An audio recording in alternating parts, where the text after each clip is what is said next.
morning, members. Atamarie and tēnā koutou katoa. I hope this is transmitting. Kalinda, could you just acknowledge, please? Yes, we can hear and see you. Thank you.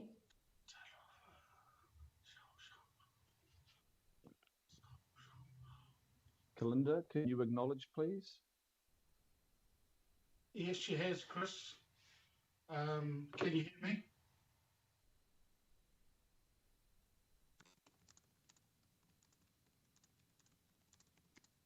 Kalinda, can you hear me? Yes, I can. Okay, I think there's something in the sidebar. Okay, I'm not getting anything back. I'm not getting any sound in my end.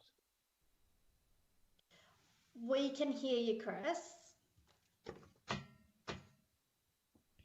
Excuse, bear with me, members. I'm going to...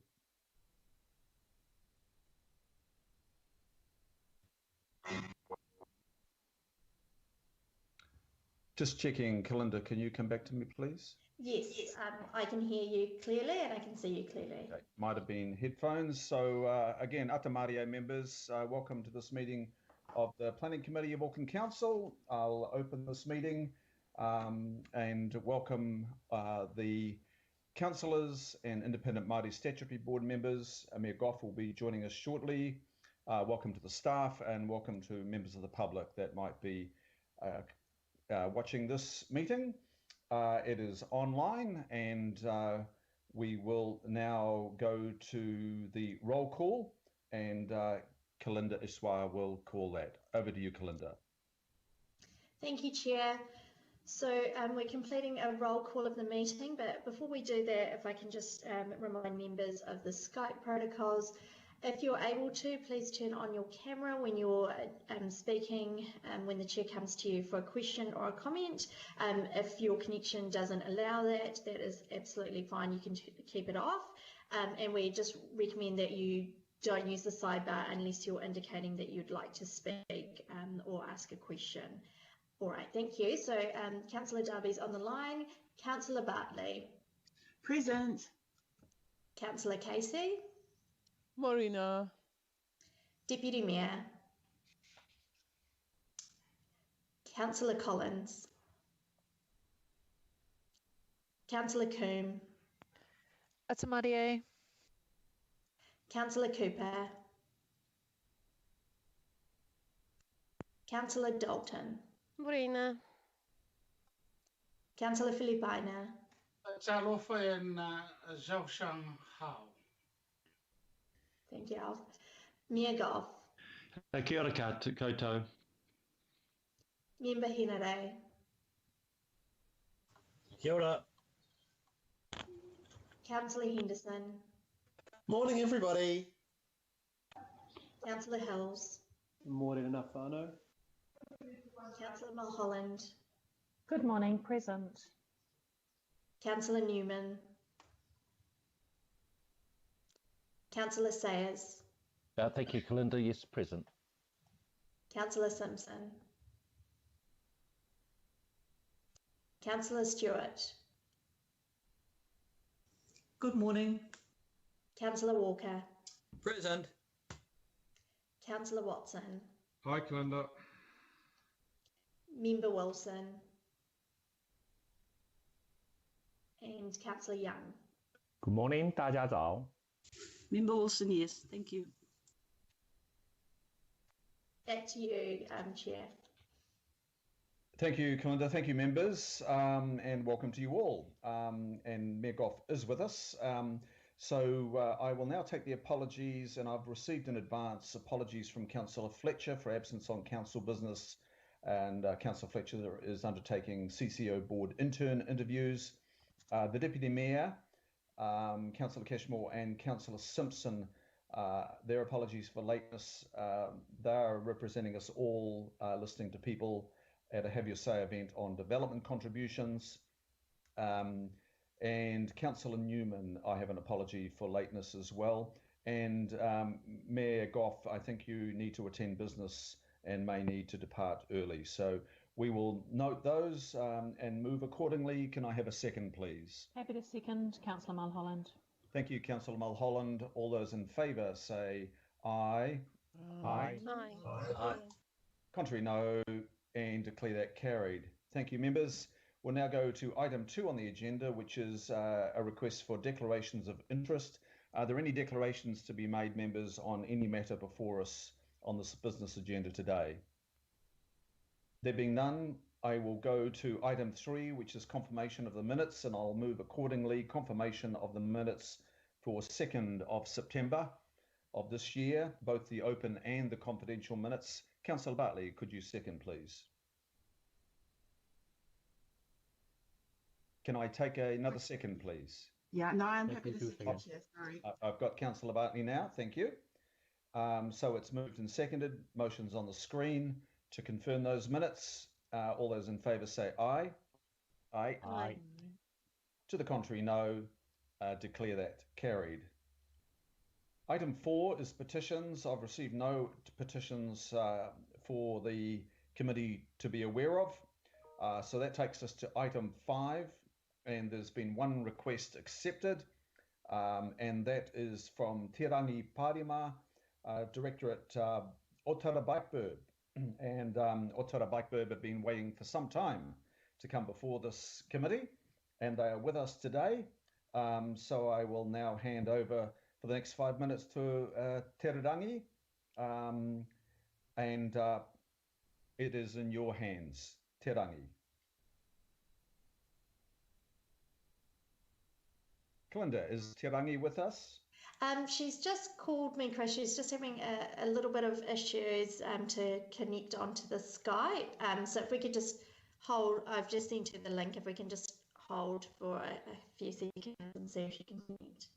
Okay, we'll just hold for a few seconds, and but I think the members would be very willing to come back to hear from Te Rangi if we can't connect in the next little while. Okay.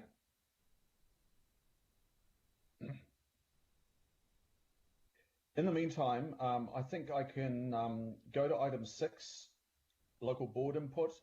There were no requests for local board input for this agenda. Also, item 7, extraordinary items, none are known or advised to me prior to this meeting. So we'll go back now to item 5 with the Otara Bikebird, if they're ready, Kalinda.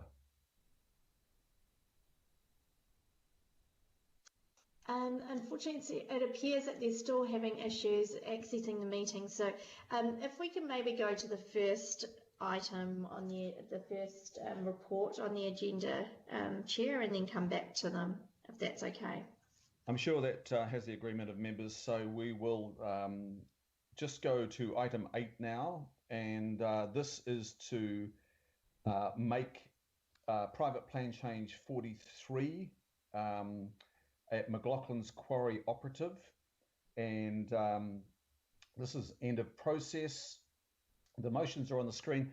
Councillor Collins and Philippina, would you like to move or second these so that we can put them before the meeting, please?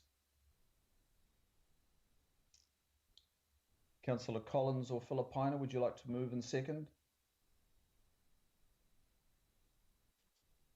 Okay, is there another member that would do so? I'll do it, Chair. Happy to. Shane Henderson here. Lots of silence. Can you, it's very difficult to identify who it is by voice. Can you just let us know your name, please, councillors? Councillor Henderson here, I'll move. Councillor Henderson moved. Do I have a second, please? I'm happy to second, Kathy. Councillor Kathy Casey, thank you.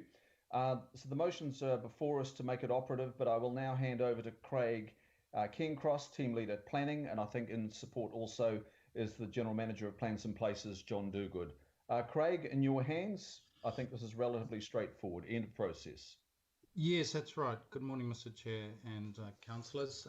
So yes, after quite a process in terms of processing the private plan change 43, which involved 28 hectares of land that was formerly quarry zone land at the very end of McLaughlin's Road, near the Wirri Oil Terminal and the prisons. women's prison down the end there. So I went to a hearing after being notified. There was something like 28 submissions, and went to a panel of independent commissioners, Greg Hill chairing, Mark Farnsworth and Peter Rayburn. And obviously at the hearing, the submissions were heard. A number of the submitters turned up to speak, and we're now past the appeal period, which was the 5th of August, and no appeals have been received, and therefore the relevant parts of the unitary plan can be made operative as set out in the decision. So, yeah, happy to describe further or take questions. Thank you, Craig. I do have a question from Member Tauhenere. Member Tauhenere, you have a question. Morena tātou. Yeah, just on the Māori impact statement, is that there were around 10 mana whenua groups Yes. Yep. had issues. In response, the applicant proposed significant changes to the plan change, including the protection of view shafts and provisions for the appropriate recognition and consideration of cultural values. But it's not clear from the report itself if those mana whenua groups were satisfied that the amendments had been addressed. And also noting that Ngāti Tiata Waiohua actually remain opposed to the but within the plan change 43 area. Right. Yes. So in terms of, there was quite a lot of work done by the applicant, I think, following notification to get around the submitters and I guess try and settle their concerns, and a lot of effort was put into trying to talk to Ngāti Tiata and Tamaoho and various others. In the end, I think Te Akata Waiohua provided the most input, and so ended up making a number of suggestions to the plan change, I guess in order to ensure that elements were introduced into the plan change, into the planning provisions, which satisfied what they thought was warranted. And at the actual hearing itself, as I recall, Ngāti Tiata turned up, but Te Akata Waiohua didn't, and I don't think any of the others, Edith Tuimata turned up. So there was just the two representatives turned up, Te Akata themselves didn't. So I think the applicant did quite a bit of work, and quite a bit of change was made as a result of that liaison. It seemed to be a feature, came through strongly in the hearing. Well, I mean, I'm concerned that I think isn't reflected very well in the report. You know, I don't want to be too pedantic, but if people are happy, then the report should say so. If they're not, I'm just, it's a bit ambivalent either way. And I think we need to sharpen our act up, just in case along the way somebody says, no, that did not happen, and we have to go through it again. And also noting that Ngāti Tiata Waiohua actually are still opposed to the development. It's not reflected in the report. So that's all. I suppose for future reference, that if work is done, then it needs to be articulated better in the report. Oh, yes. That's all. Kia ora. That's a fair point.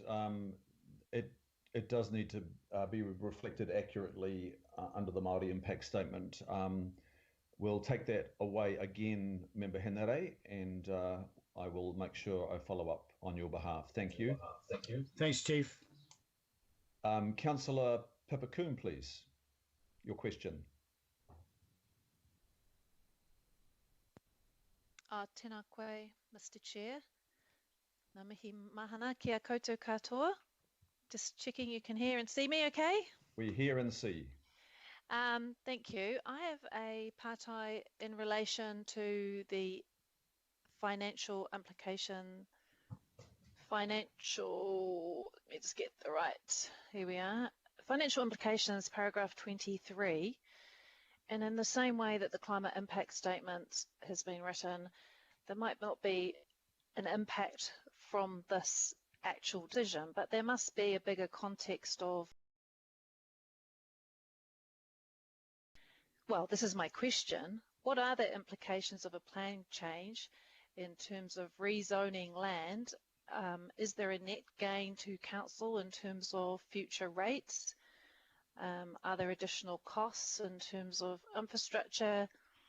And is it a windfall for the applicant in terms of the rezoning of land that's a kind of a gift from society to the landowner? So I would have thought there's quite a few implications, and I know we've done a few of these before, and I usually hone in on the climate impact statement, but I just feel that we're missing a big chunk of information about the future financial implications, and I just wonder, is there anybody who can speak to that? Kia ora. It's a fair question. So there's no cost to council in terms of it being a private plan change, so that's all recoverable, but you're referring to the consequential financial implications of going from quarry zone to mixed use business light industry zone and then some open space as well, and trying to get a picture of what those financial implications are. Well, hopefully my question was clear and I don't need it to be paraphrased if there is an officer who can respond. Thank you, Okay. Mr. Chair. That's why I am paraphrasing it to make it clear. Thank you. Craig, are you able to respond? It's an interesting one, this one. This is half of the plan change area has actually been developed for a while now. So you've got kind of the northern half, the precinct A and the precinct B and C. And so if one drives out there, you can sort of see industrial buildings which have been on site for, oh gosh, I don't know, 10 years plus, but it still had that zoning, quarry zoning. And then on the other side of the road, this is the bit which, you know, really brought about change, and that saw some move from the quarry zoning and little bits of other types of zoning to light industrial, plus protection of, you know, the SEA and refinement of the natural, the volcanic feature, basically, to cut a long story short. So implications wise, as I said, much of it was industrial already. I don't know if there's much in the way of cost for council of the changes which have been made. Infrastructure wise, the commissioners considered it, and it was deemed to be able to be serviced, and it didn't seem to be a big issue for this particular plan change, unlike the ones I'm in at the moment where it's a huge issue, which is the Drury plan changes. But for this one, cost wise, cost implications for council wasn't a major consideration really.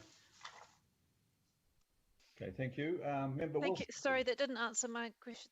Thank you. Appreciate that coming at this call, but could I just understand too the net financial benefit to council of any rates changes that I would have thought would be captured under this financial implications? The financial implication statements, I've never seen one go into all that detail. I mean, I just have not seen that on any agenda in the past where we go into a whole raft of financial implications. We're dealing with the financial implications of the process on these, and it's fully recoverable with a private plan change. And that has been the history. John, can you come in here? What has been the history in terms of the financial implications statement on these in the past? Thank you, Chair. I guess we focus on the financial implications of the decision that we're asking you to make. That's the primary purpose of the financial implications statement, is to assist your decision making with respect to the matter that's before you, which is to make this plan change operative, having gone through its process. So we don't look into rates implications. for that decision, because it's not, in our view, relevant to a decision to make a plan change operative or not. So there may or may not be some rates implications, and I guess if there's an increase in rates revenue potentially, then there may also be increased cost to council. It's a financial issue that we just don't tend to look at in the context of plan changes being made operative. Thank you, and I appreciate that I haven't brought this up before. And Mr. Chair, I just note in terms of the climate impact statement, we do now introduce a more context-setting statement paragraph, which I really appreciate. So maybe there just needs to be a bit of a think about how we provide a wider context. Even if this is procedural, it's still going to have an impact on Auckland going forward. So kia ora, thank you for that opportunity. Okay, thank you. Member Wilson, please, your question. Kia ora, Mr. Chair. I preface it by saying, coming in later as well, I don't consider it in terms of conflict of interest. I am Te Aki Taiwa Aiuhua. I note that they are mentioned in the MIS, but my question isn't related to that. It's in a more general sense, and it is around the use of plan changes in the unitary plan to identify new sites of significance, and it's helpfully been put in the report there in paragraph 64 that was brought out in a hearing that Stonehill would meet the criteria for inclusion as a site of significance. And so if that is the case, what's the consideration now that it has been brought to the fore of the scheduling given this plan change? Is there any consideration in the nature of this plan change that aids looking at one site, namely Stonehill, is my question?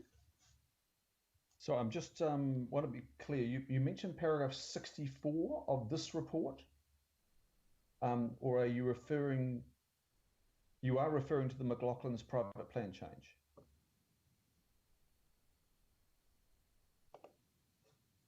Member Wilson, we've lost you. We don't have audio. Yes, I am referring to that. You're referring to. Okay, I've got you now. 64 of the decision paper. The decision report. Thank you. Yeah. Thank you. Craig, with you, please. Yeah, so I mean, I think the reference there is to, and I believe you're reading out of the decision report from the commissioners. And so it was given some consideration in relation to the scheduling of sites for Mana Whenua. Miss Andrews suggested, and Miss Andrews being from NZHPT or Heritage New Zealand, should be given some consideration to that site. I can't recall the exact discussion from the commissioners, but I mean, I think paragraph 65 probably captures it. It's submitted that it's for the Mana Whenua Council to request changes to the sites of significance schedule, not the applicant. And so it's particularly of interest to me because of Matt Gouger's work, Matt being in my team, and it work yet to be progressed, if you like. So, I mean, that's still something that Matt and well, our plans and places generally are working through in terms of sites of significance. So it just, yeah, for the site, we're not quite in that position to do it, and it's reflected in Mark Farnsworth and Greg Hill's Peter Rayburn's decision. Thank you. Member Wilson? Yes, so that's good, but now that it has been discovered through this process and identified, in terms of the Māori Cultural Heritage Program, how can it be best progressed to become part of that program now that it has been identified as suitable? Well, I mean, I think that's part of the next phase of work that Matt and Co are underway with currently, and there's probably a later discussion to be had with some of the landowners, and perhaps Stonehill will be one of them, but it wasn't in a ready state, if you like, when the commissioners were asked to make a decision on the private plan change application. So there may well still be a discussion to be had with these guys. Thank you. Are you there, John? I Thank you, Chair. Tanako Karen, Member Wilson. We will certainly pick that up with the Māori Heritage team and come back to you directly. And if other members of the committee also want a bit of an update in terms of how we might look at Stonehill in light of that, the decision on this private plan change. So we'll absolutely pick that up with Sherry-Ann and the team and let you know where that sits within the Māori Heritage Programme. Thank you. Thank you, Member Wilson.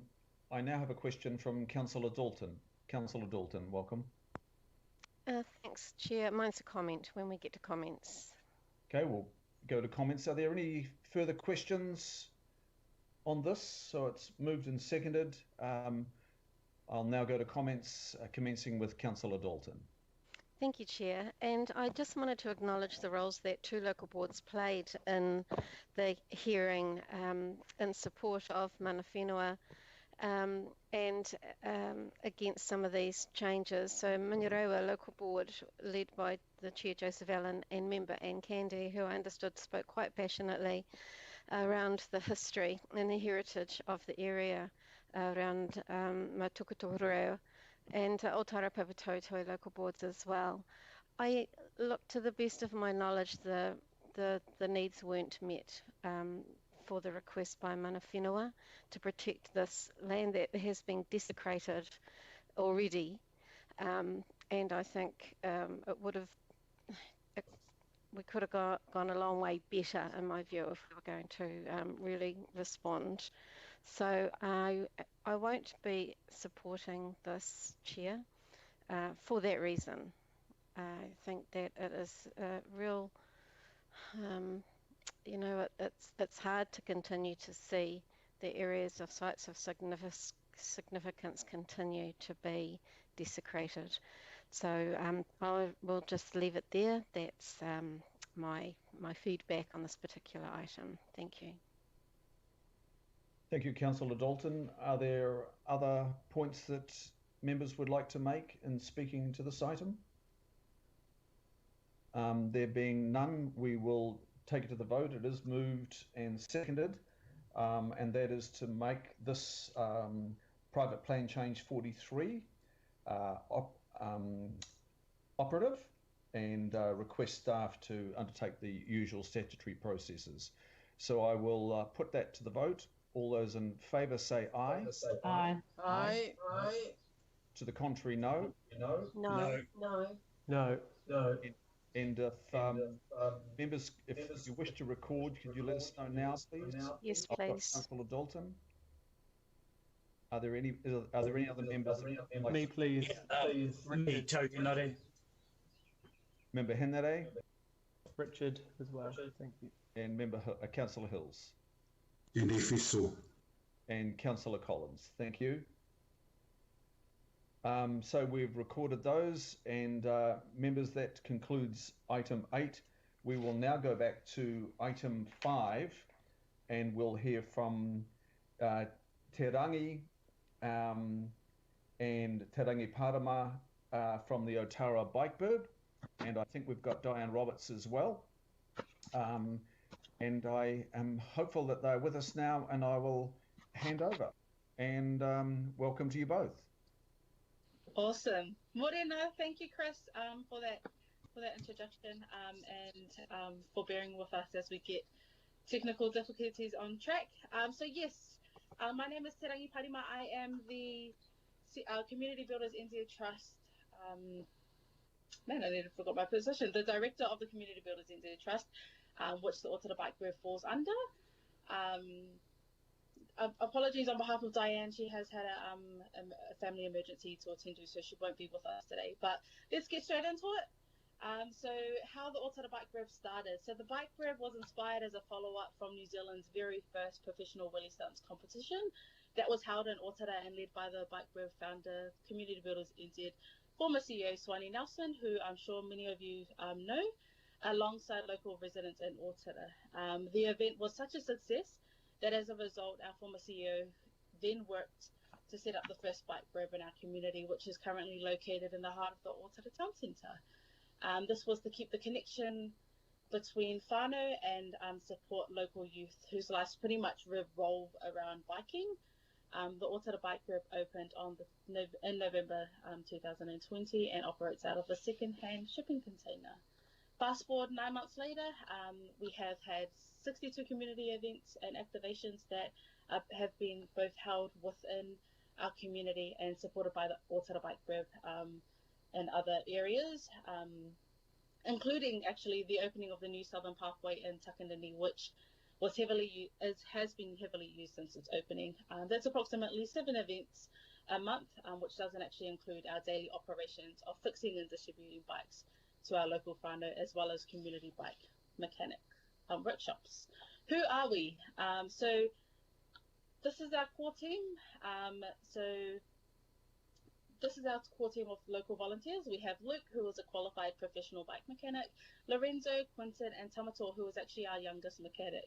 Diane, who is the wahine in this photo, she is the Otara Bike Group project lead, and our awesome and amazing jack of all trades, Papa T, who is also part of the GI Eco Matters Bike Group.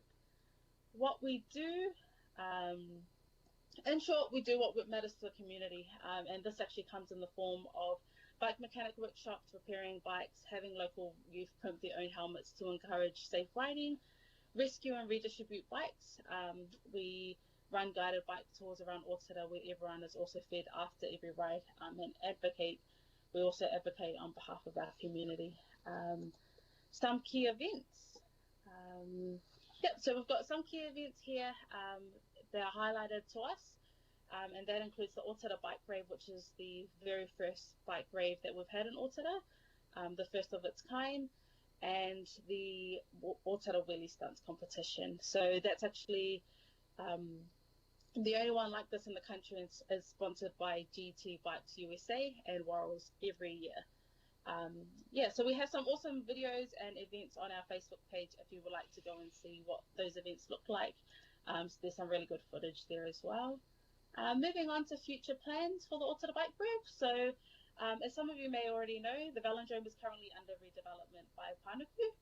We found out about this and we put out a petition to our local community, and we presented this petition to the Otara Papatoe local board on behalf of our community at the beginning of this year in consideration of a bike park to be included into the redevelopment plan. It's now actually sitting with Panuku, yay. It's now sitting with Panuku, and our team are really looking forward to what the outcome was. But at the moment, it is looking really good. We need one locally, as our kids and whānau find it difficult to get to others outside of the area. The closest at the moment is Collindale Park, which actually, if you look at the infrastructure, isn't safe to get to, especially if you're not a confident bike rider. We just received funding from the Otara Papatoe local board to get our new Otara BMX team off the ground to support development pathways and bike riding for our local youth. So this was also to help create positive pathways for our youth who have in the past been used to, in all honesty, used to drug run using bikes.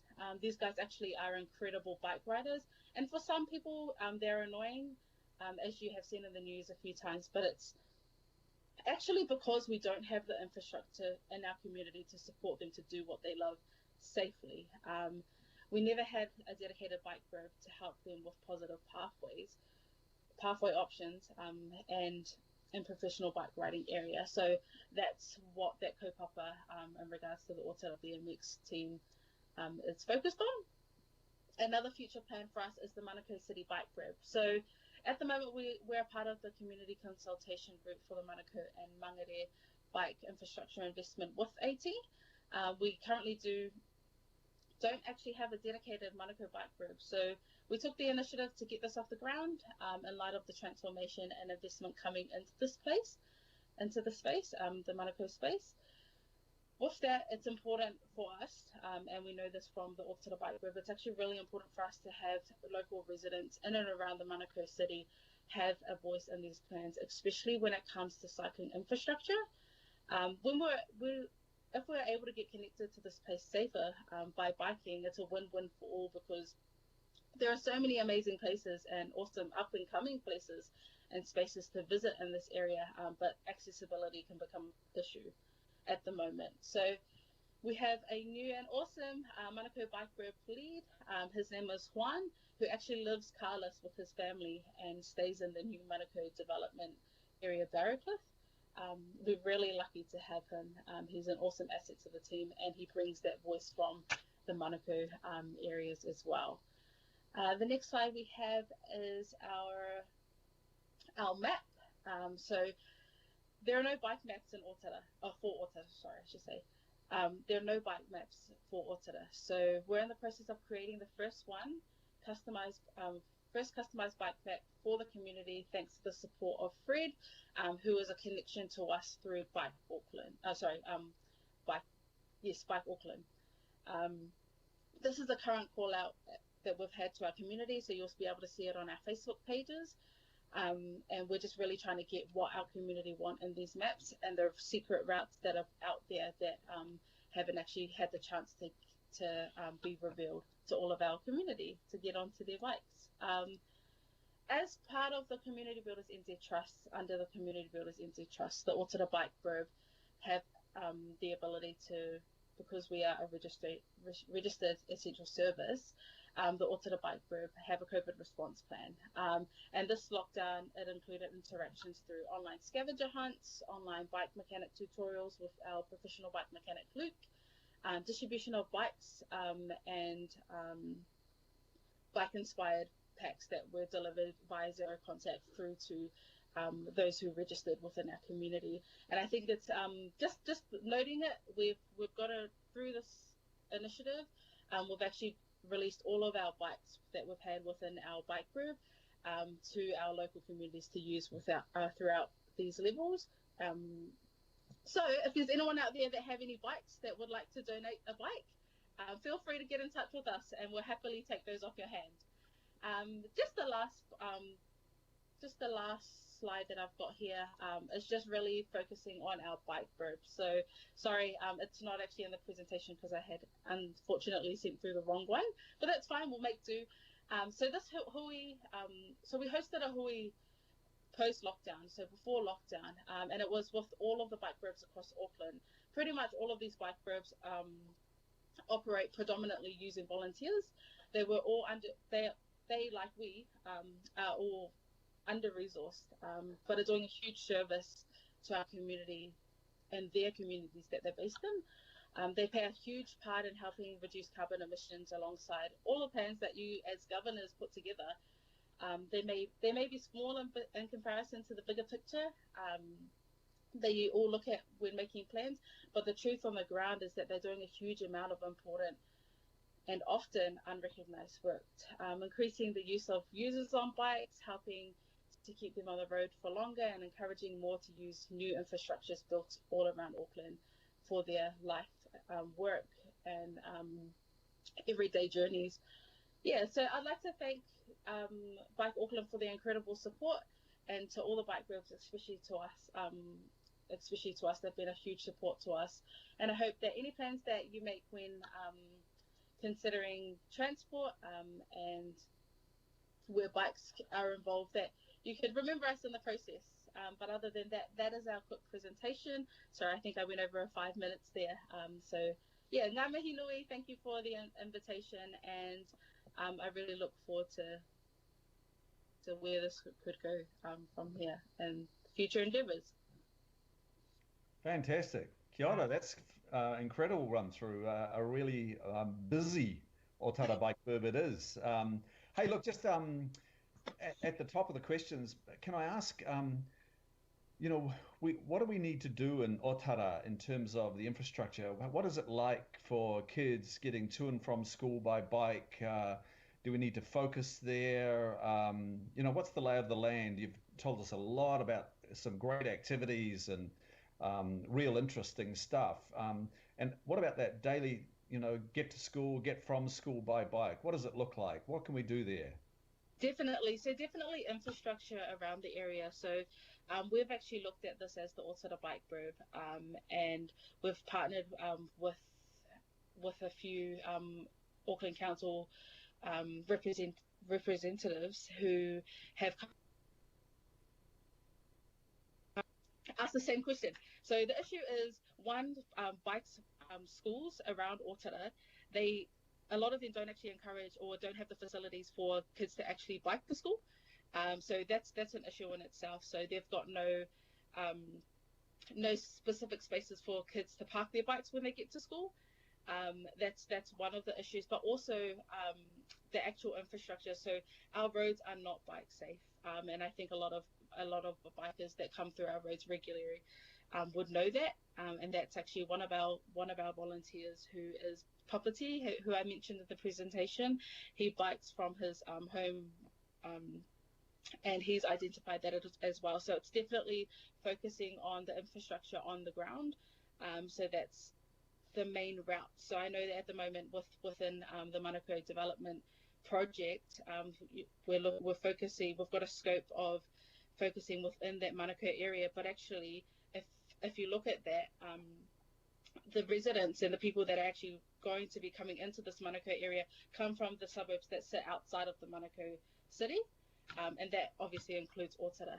But every day it would be the infrastructure there at the moment. It's not suitable, it's not safe. Even myself, with my little one, I know road rules are, if you exceed a certain height on your bike, you need to be riding on the roads. But realistically, within our community, that's an issue because we don't have bike lanes on our roads, etc. Yeah. No, that's a good account, and I think Councillor Fesso Collins would like to follow up on that question too. Councillor Collins. Kia ora, Chair, and talofa te rangi. Really good to hear your voice. I love the vibrancy and the dynamism and the energy that's coming from your voice. And thanks heaps. Honestly, I really admire the work you guys are doing, OKV, and how you're on the ground, not just with the bikes, but also with supporting the community. So awesome to have you in the meeting. And thanks, Chair. I think it's really good that you've accepted this presentation because it's great to hear the locals of Otara and just how ambitious they are for the community. The Chair, Te Rangi's already asked you the question around infrastructure, and I was interested in that too. But I guess my question is related to how you're seeing the confidence levels of our young people and who are using the bikes now and involved in the comps. If you're seeing a lifted sense of confidence and slowly a shift away. There's often been negative media around our young people who cycle or you're biking around the lights and that. Are you seeing a shift in some of that attitude from our young people? Yeah, I think with our young people, particularly in Otara, they're very confident on their bikes, and that's because they're quite street smart. The culture here in Otara, as many of you may know, is they are quite street smart. So the confidence in them coming out to actually ride a bike is not the issue. It's having the facilities for them to do it safely. And you'll know from all these news articles that come out and social media comms that come out that we have unsafe riding all throughout Otara, and that's because, like I said in the presentation, the facility's not there, and that's part of the reason why, or actually the main reason why, we did that presentation towards the local board, the Otara Papatoetoe local board, to have a bike park considered into the new development of the Manukau Velodrome. So predominantly, yes, the confidence is there. It's just about us changing the mindset to one, future development plans, and to having a facility for them to do it actually safely, and having some sort of guidance. And to us, that looks like at least having a bike track considered into the Velodrome redevelopment that's already happening. Did that answer your question? Yeah, no, that's awesome. And thanks heaps again to the Otara Papatoetoe local board. They've been really awesome in supporting you guys. Malu. Thank you. Thank you, Councillor Collins and Te Rangi for that response there. And we have the Otara Papatoetoe board chair, Pula Rees, with us on this call as well. So he's in support, Te Rangi. Now I'll go to a question. I think it's from Councillor Coombe is next. Councillor Coombe. Tēnā koe, Te Rangi. Thank you so much for that presentation. Really awesome to hear, and I've just liked your Otara Bike Curb Facebook page, and fantastic to see how active it is and everything that you're promoting and all the different people supporting you. So ngā mihi. And A question that I have is just around, I get criticism comes my way that cycling is elitist. I just wondered what's your perception in your community about cycling for everyday transport and local trips? Yeah, definitely. So, from us, and we've actually said this in the past, to a lot of communities, cycling is I guess an everyday transition. That's, how do I say this? Sorry, it's recreational, so it's like something that you do for fun. But here in Otara, the reality is it's sort of in the picture of life or death. So if you need to get to work but you don't have transport, considering all the expenses that has as well, getting to work on a bike, whether that means biking 10 kilometers or more, it's kind of a issue to look into, in the sense of, you've got to get from A to B. If you don't have a car, how are you going to do it? The cheapest option is to bike. But alongside that, also the infrastructure there within the Otara community is not, it doesn't match up to what needs to be done. So yeah, so in this sense, I would say that it's biking within this community, the culture around biking is really to get from A to B, to do what needs to be done. And unfortunately, in a lot of situations within particularly our youth, is drug runs, and that's the mindsets and the I guess the views that we're trying to change through the Otara Bike Group, and creating and keeping those connections with our youth and our local whānau. Oh, thank you so much for presenting today. Really appreciate hearing from you. Kia ora. Thank you, Councillor. I will now go to Councillor Hills, please.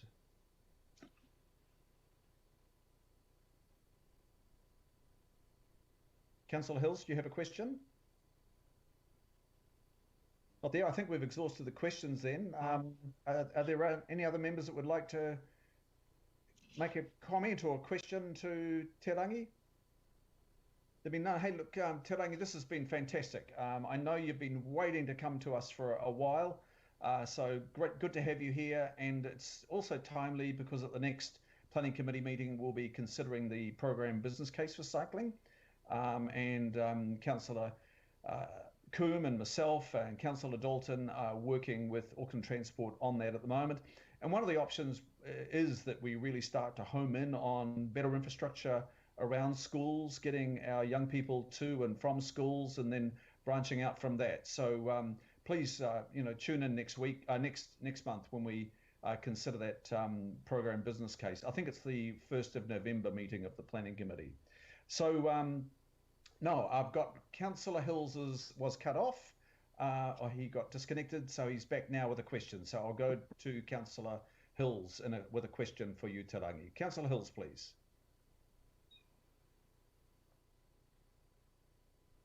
No, he's not back. We're going to have to move on. So thank you, Te Rangi. Love your logo. You couldn't find that logo anywhere else. It's absolutely yours, and it's powerful. Don't forget, members, you can find Otara Bike Burb on Facebook and Instagram. I've already found them there this morning, or at least on Facebook. And any old bikes, they need to be sent Te Rangi's way, and they'll be repaired, and they'll be on the road of Otara and Papatoetoe, I'm sure, in double quick time. Te Rangi, you're fantastic. Councillor Collins and Councillor Alf Filipina will move in second. Chair, are you there, or am I? Did I get... We've now got Councillor Hills coming back. Councillor Hills, we're going to come back to you. We're just about to conclude, but we've got your connection now and you have a question. Yeah, apologies, Chair. I managed to join on the phone. I got cut off and I was listening to Te Rangi's answer, and it was really, really great. So I just want to firstly just thank you and thank you for changing and attempting to change the face or the assumptions around cycling and transport and access. Often around the council and the public, we get this assumption that South Auckland, people in South Auckland don't ride bikes. Cycle lanes are aimed at people wearing lycra, like you said, going on a peloton. But I guess my question is, based on the fact that all our data says that people in South Auckland have the least access to cycle infrastructure, I guess how can you help us elevate how can we help you elevate your voice and the voice of the people you represent to ensure that we get better infrastructure for your community, but also tell the story that actually it's not just about the people in Lycra who are still important, but it is about every community just getting from A to B. How can we help elevate your voice and get you the infrastructure you need? Yeah, definitely. You caught me off guard with that one. But what I would say that it would be just definitely connecting with us, because like you've seen, we've got so many projects going on at the moment, and that even though there's different projects happening, they all focus on getting people on bikes, getting people from A to B. And like I said before, it would really come down to the infrastructure and how we can somehow put that into our plans. But yeah, I think it'll be good to maybe yourself, Councillor Hills, if you can get in contact with myself through the Otara Bike Group, we could talk more on that and what that kind of looks like properly as a side. Yes, I'd love that. Thank you so much. I have heard of your work before, but to put it so eloquently like you have today, just explaining that literally it's life or death, it's getting from A to B, just really, really appreciate you coming on and hopefully changing the views of those who are listening out there as well. So thank you so much. Thank you. Thank you, Councillor Hills. And I've given my thanks, but I'd now like to hand over to Councillor Efeso Collins to show some appreciation on behalf of us all and in his own words. Councillor Collins. Oh, thank you, Chair. I was just noting that I'm happy to move the vote of thanks, but I wanted to just add, we're really impressed, and you'll see, many on the call will see from this that there's a real coming of age for the Otara community. We've got an emergence of young leaders in the area who are really taking the lead and providing and facilitating a way for our families to feel a whole lot safer, to feel like they can contribute to Auckland's wider region. And so this is really impressive. We're grateful for all the work that they do.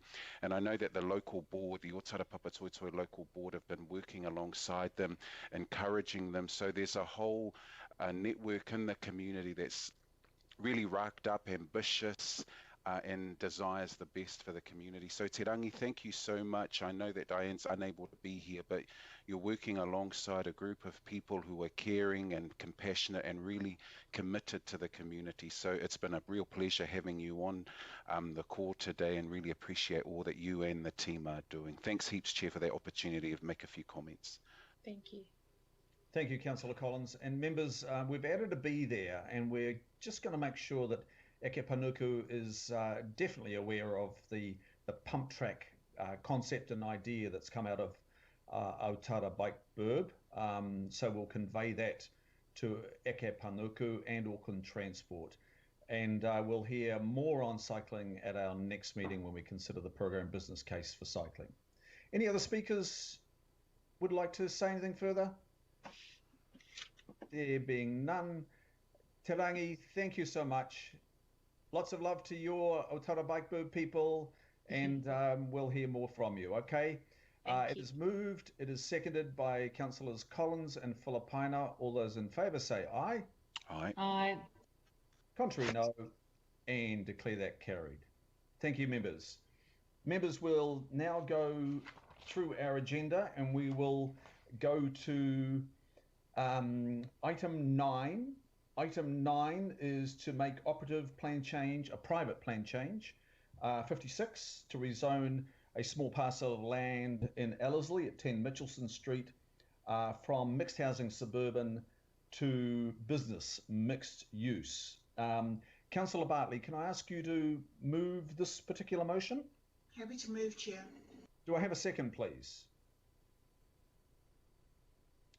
I'll second then.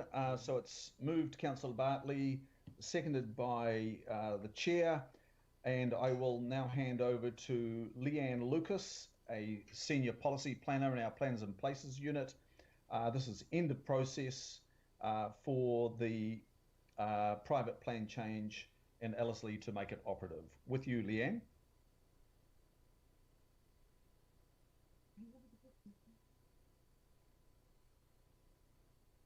Leanne, do you can you hear us, Leanne? Kalinda, is Leanne with us? I am. Apologies for that. Okay, we can hear you now, Leanne. So this is, if you didn't hear me before, we recognise this is end of process. It's been well tested, and if you would just like to give us a brief summary, Leanne, of the recommendation to make this operative.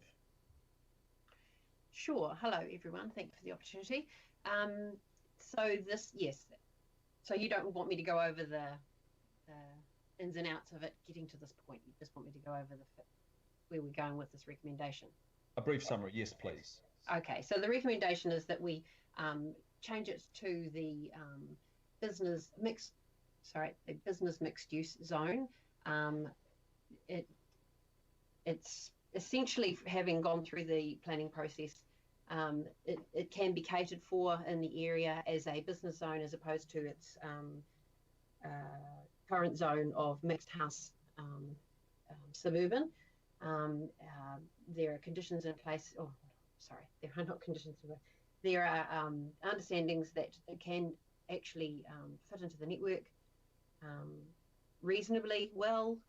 There's an agreement between water care services with regards tapping into the existing services and the developer accepting the charges and the costs of doing that. Sorry, I'm a bit on the back foot for this one, unfortunately, but essentially the process it went through was very mild in terms of a plan change.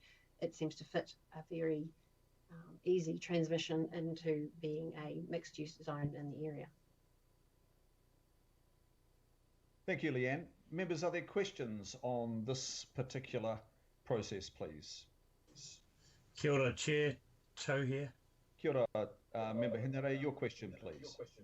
Yeah, just on the Māori impact statement, the applicant engaged with relevant mana whenua, Ngāti Manuhiri Te Kawerau Maki. Manuhiri lodged a submission which sought that should that be plan change or place change? Is that a spelling mistake?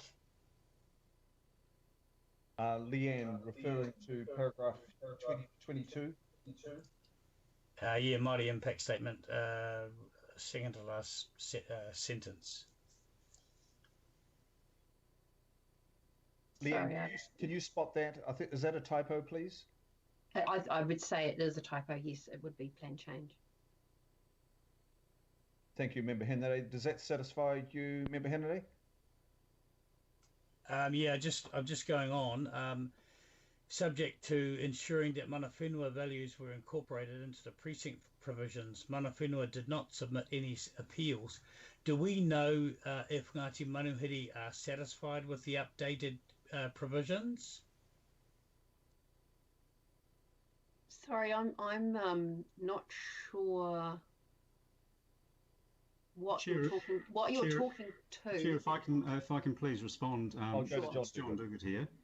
I think Member Henare is potentially referring to the next private plan change in the Warkworth area. We could just check that with Member Henare. I thought we were on item 10, sorry. We're on item 9, and I thought we were referring to paragraphs 20 to 22, but that's okay. Sorry. Member Henare will come sorry. next. Sorry, Chair, I'm always ahead of my time. You're always ahead of us, Henare. Well, apologies. That's all good. That's all good. Member Wilson, please. A question from you? Yes, thank you, Mr. Chair. I'm never ahead of my time, unfortunately. So the question I would like answered, if I can, by way of the MIS on this agenda item, it refers to the engagement of 15 iwi groups and the deferral of most of those to Ngāti Whātua Ōrākei. I'm wondering if you do have any more information on those that didn't defer to Ngāti Whātua Ōrākei, and if any concerns were expressed at that time, if you have any viewing of that or not. Yeah.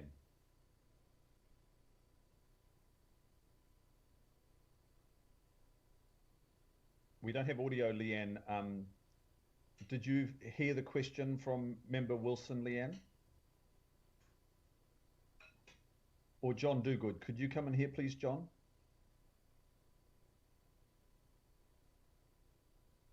Thank you, Chair. Unfortunately, I don't have any further information in response to Member Wilson's question there. Sorry, I was muted. I'm here. Great, thanks. Okay, I'll just start this again because we're having connection difficulties here. Member Wilson, can I ask you to put your question again, please? Yes, thank you, Mr. Chair. So my question is, as per the MIS in the report, that the requester engaged with 15 iwi groups prior to lodging the plan change, and there's commentary that says most deferred to Ngāti Whātua Ōrākei. There's no commentary referring to those that did not, and if they did not, if those concerns that may or may not have been expressed were expressed and addressed. Thank you, Member Wilson. Leanne, I think you've heard the question now.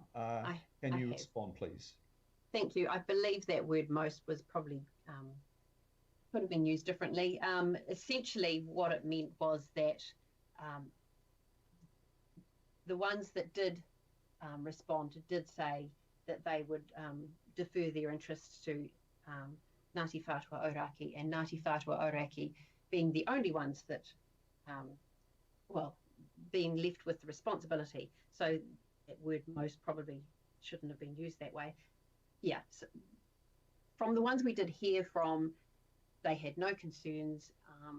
I believe the applicant did pursue a second time to get some further information from those who did not respond, and there was no further contact made. So the ones that did respond were happy enough to leave it with Ōrākei. Does that answer the question? It does, but it still doesn't give comfort, I guess, around those that did or didn't defer. And it's mostly those that did not defer. What was the nature of that? Was it they just didn't respond? Was it that they expressed but it wasn't addressed? I guess that's at the crux of my question. Leanne? Yeah, okay. So I think that I think most of them felt that the issues could be addressed at the resource consent stage, that this plan change from the one zone to the other didn't signal to them that there was anything to be of concern. Mr. Chair, it's Megan here. I'm just wondering, yes, could I just clarify, Leanne, there was only one submitter, and that was not Ngāti Whātua or any mana whenua group. Is that right? So what we're talking about here is no mana whenua group felt that it was necessary to submit on this plan change, and that any matters where they may have concerns or would like to see more detail would come at the resource consent stage. Could I just confirm that, Leanne? That's correct. Thanks. So, Member Wilson, again, it may not fully answer your question, but at least it answers the level of concern and whether or not mana whenua felt that this plan change was that it was necessary to submit on it, and nobody did. Thank you, Mr. Chair. Thank you, Yes. Megan. Yeah. Member Thank you. Wilson, I just want to come back to you and make sure that that's clear to you, or you've got a further question. No, I don't have any further questions except to say thank you for the clarity that's been provided, and it would be in the future good to make sure those points are well stated in the MIS. It would be helpful. Thank you. Point taken, and it is important to raise, and we need that absolute clarity. Thank you. Thank you. Now, Councillor Simpson, you have a question about the water care interest there. Would you like to put that, please? Yes, thanks, Chair, and apology team for lateness. I was on the DC hearing. Kalinda, just for the record, I actually joined at the end of public forum. I don't know where you've just noticed it now. Sorry, I should have probably said something. My question, just a clarification, Chair, please, around the water care concern. Was that just on payment, who pays? Leanne, would you address that? Through you, Chair. Sorry, there's a lot of echo, and I imagine that's why I was muted last time. The question, the concern was funding of the connection and, in actual fact, whether it could be done. So 2 options were put forward. They were considered, and one option was considered to be the more desirable one. And so, yeah, those are the concerns, essentially. So, in simple terms, supplementary, if I may, Mr. Chairman, water care no longer have a problem with this. Is that correct statement? That's correct. There's no further concerns for them. They're happy with the arrangement that they've reached with the applicant. Thank you. Thanks, members. I think that's all the questions. Are there any comments, members?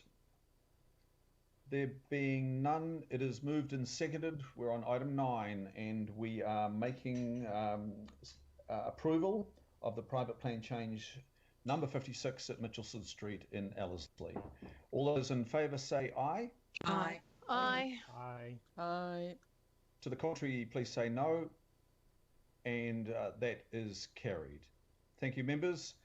Which takes us to item 10, and this is another plan change, a plan change that is also a privately lodged one. It's in Warkworth North, and our decision today is to approve this with some amendments, and there is in red, members, some clarification on some outstanding work to be undertaken. And I will invite the move to come from Councillor Sayers. Councillor Sayers, would you like to move accordingly? No, I'll move then. Do I have a second, please? Do I have a second, please?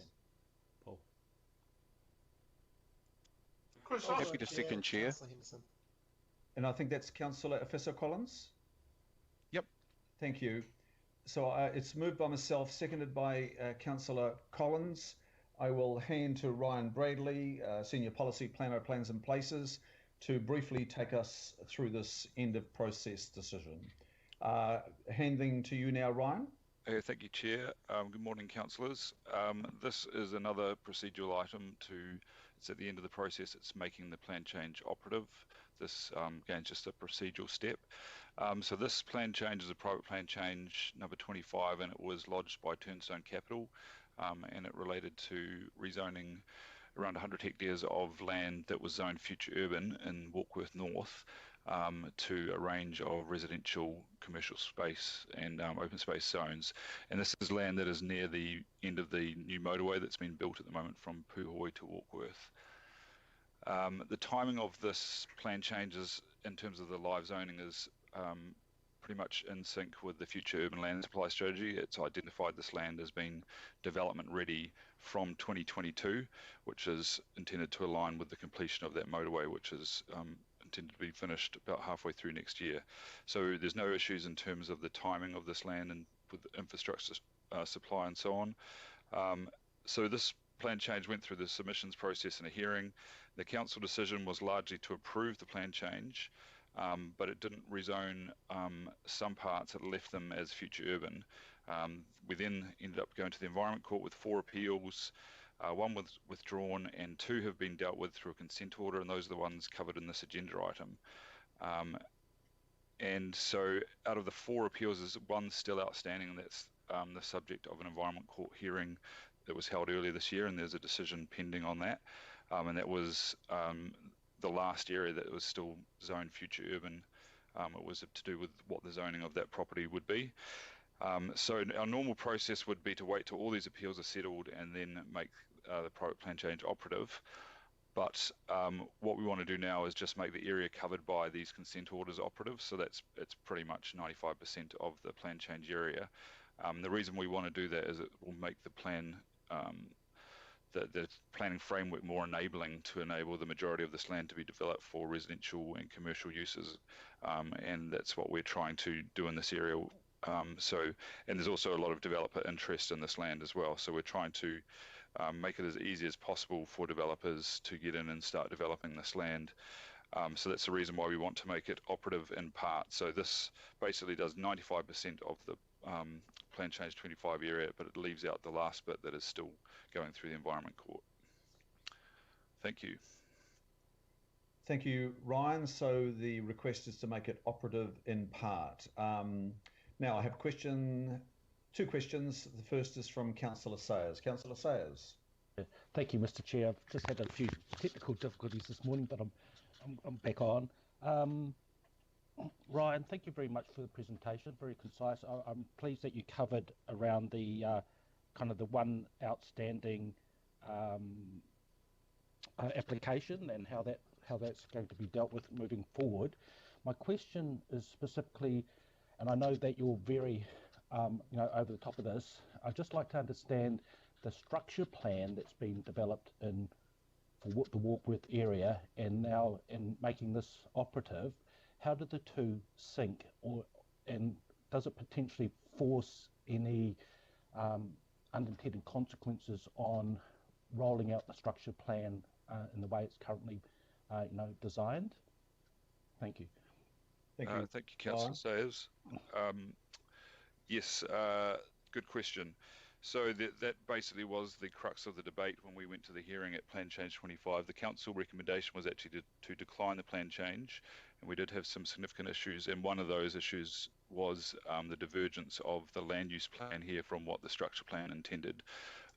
The main reason being that the structure plan intended for more business land and more employment land in this area, and that was with the view that Warkworth was attempting to be a self-sufficient satellite town, rather than just putting a whole lot of residential dwellings in there and sending people down the motorway towards Auckland to work.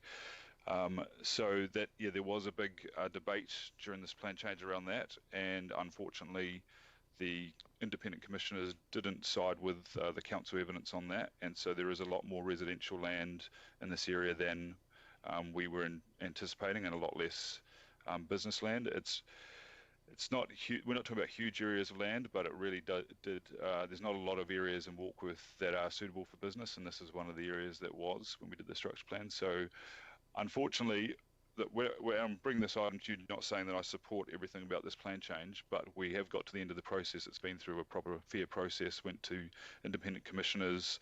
We gave our evidence. The developer gave their evidence, and they decided. And then it went to the Environment Court as well, and the consent orders were agreed on. So I'm not saying I stand here and support everything that is in this plan change, but I'm bringing it to you as a procedural item to say that that's gone through a fair process, and now it's the time to make it operative. Thank you, Ryan. Could I ask a supplementary, Mr. Chair? Absolutely, Councillor. Yeah, thank you. Ryan, thank you very much for that objective and independent answer there. It's very helpful. If it's becoming more residential focused rather than perhaps industrial or commercial, does that mean that in our LTP processes next time round, do we have to budget for extra infrastructure?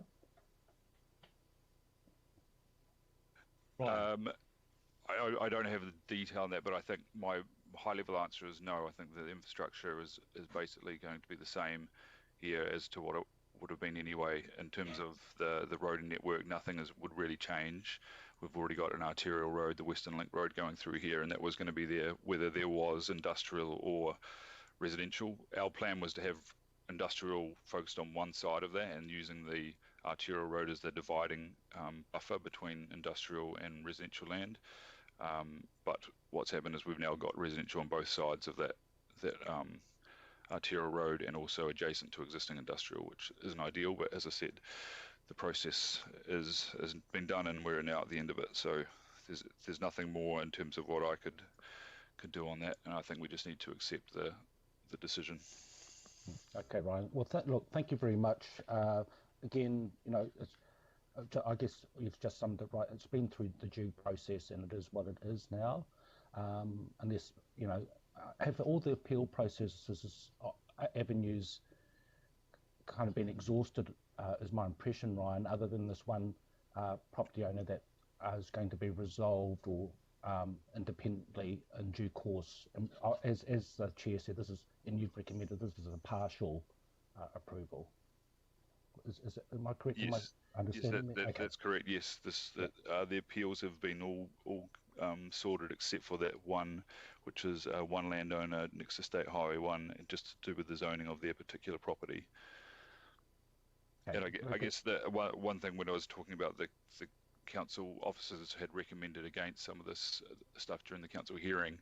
The council hearing was decided by independent commissioners, but they're acting on behalf of the council, so it essentially is the council's decision, so we can't appeal our own decision. So essentially we didn't have, that was our opportunity at that point to appeal it, but because we can't appeal our own decision, we basically had to just rely on whoever else appealed it and see if we could get any changes through that would be advantageous through the process. And we did get some, but it's definitely not what we were originally intending through the structure plan. Okay, well, thank you very much, Ryan. Thank you, Mr. Chair, for allowing those questions. Thank you, Councillor Sayers. Councillor Sayers, while you were facing technical difficulties, I was calling to see if you were interested in moving it. We couldn't connect with you, so I put myself as the mover. Would you like to take the moving position, Councillor Sayers? No, it's all right, Chris. Leave it as it is, but thank you. Okay. Thank you very much. Just checking. Okay. Thank you. Question from Councillor Hills, please. Sorry, Councillor Dalton first. Councillor Dalton. Thanks, Chris. I've got a few questions. So what would be the consequence of this not being approved today by the committee? Yeah, that's a good question. I think that might be a legal question for someone, but I guess the implication is that at this stage, I'm not sure what, the committee has not heard any of the evidence or anything, and so to decline at this late stage, I guess they have the power. It's probably a Megan Tyler question, actually. I'll probably stop there and let Megan answer that one. Megan, can we have a reply from you, please? Thank you, Ryan Bradley. No, look, Ryan is right. The important thing here with due process and robust process is that the decision makers hear all the evidence before them in order to make a recommendation decision. This is effectively a rubber stamping exercise under the RMA because, as Ryan said, you do not hear the evidence and all of the information to provide the recommendations. So my very strong advice is you need to approve this or allow it to go through as operative, notwithstanding that we may not fully support the decisions that have been made. Thanks, Mr. Chair. Thanks, Megan. Yeah. So in line with Councillor Sayers' question around the infrastructure, although the answer to the question was the costs will be the same, the costs are not already factored. They're not in the LTP. They would have to debt fund infrastructure. Is that correct? Ryan? You did partially address that, Ryan, but look, you probably want to go over some of those major core infrastructure projects that are underway in that area and that are planned to be underway and that may not be covered by this. Yes, so my understanding is that the bulk infrastructure required to service this area is covered in the LTP. So we've got things like the wastewater upgrade to the Warkworth wastewater system, which means it's basically closing down the Warkworth plant and building a pipe from Warkworth to Snells Beach, upgrading that plant. I understand, as far as I'm aware, that's all in Watercare's 10-year plan. And the Western Collector is probably the Western Link Road is probably the big thing that isn't, as far as I'm aware, in any of the LTP or any of the budgets from Auckland Transport. But in the plan change, there are provisions in there that require the developers to build sections of that road as they develop their properties for residential sections and so on. And then in terms of water supply, my understanding again is that Watercare have got water supply sorted for that area. I don't think there is any major issues there. The new plant has just been built on Sanderson Road, which is right next to this area. And then in terms of the motorway as well, the motorway will be finished halfway through next year. And so by the time these properties are built, so they'll do the earthworks for a season and then they'll get into building houses, it's probably a couple of years off. So by that stage, all the infrastructure should be in place. That's the plan anyway. Thank you, Ryan. And my last question is around development contributions. And we've talked about how in this current consultation, Drury is the first cab off the rank. Given that this is approved and is likely to be approved, is there a possibility that that area would be the next cab off the rank for any change in development contributions if they go through? Ryan, I'm not sure whether you're in a position to answer that. It did come up at Councillor Simpson's Finance Committee, or our Finance Committee, and we gave some direction to staff. No, sorry, this was through, I just need to be careful because I don't want to breach confidence here. Megan, can I just go back to you? What is your knowledge of the status of the investigative work that needs to be undertaken on development contributions policy review? Do you have that information? Thank you, Mr. Chair. Look, I don't have it in front of me, but you're right in the sense that we have been talking to you around some changes in Drury. Depending on that consultation and the decisions you ultimately make, there may well be some consequential changes in other parts of the region, like Councillor Dalton is suggesting. So, look, I can't answer that question immediately, but Councillor Dalton is absolutely right. This is part of the bigger picture around development contributions, and we will do the work and work that through with you, predominantly through the Finance Committee. Also happy if Councillor Dalton needs something further, happy to talk to you offline. Thanks, Megan. Thank you, Chair. Thank you, Councillor Dalton. I was just a little bit reticent there. I was just thinking to myself, what is in the public domain and what isn't, but I think those decisions actually are in the public domain. Further question, Councillor Hills. Kia ora, Chair, thank you. This is a question, so two-part.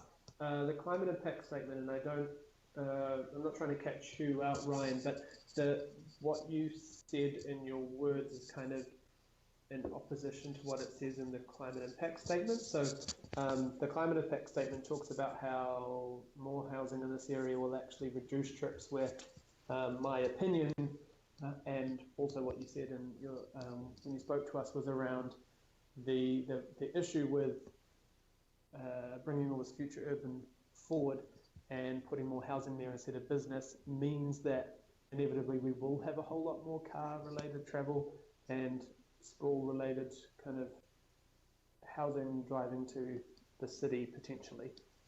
So why wasn't that in the climate impact statement, and why were we ignored? Like, how do we, and maybe this is a question for Megan, how do we ensure that our policies and I know they're independent commissioners, but what powers do we have in the future to ensure that the independent commissioners are considering climate at a higher rate in line with the Climate Commission advice in our plans and strategies as part of Auckland Council, or is it just we cannot control that type of thing? Ryan. Through the chair, I'm happy to answer that. You'll respond. Thank you. In two parts.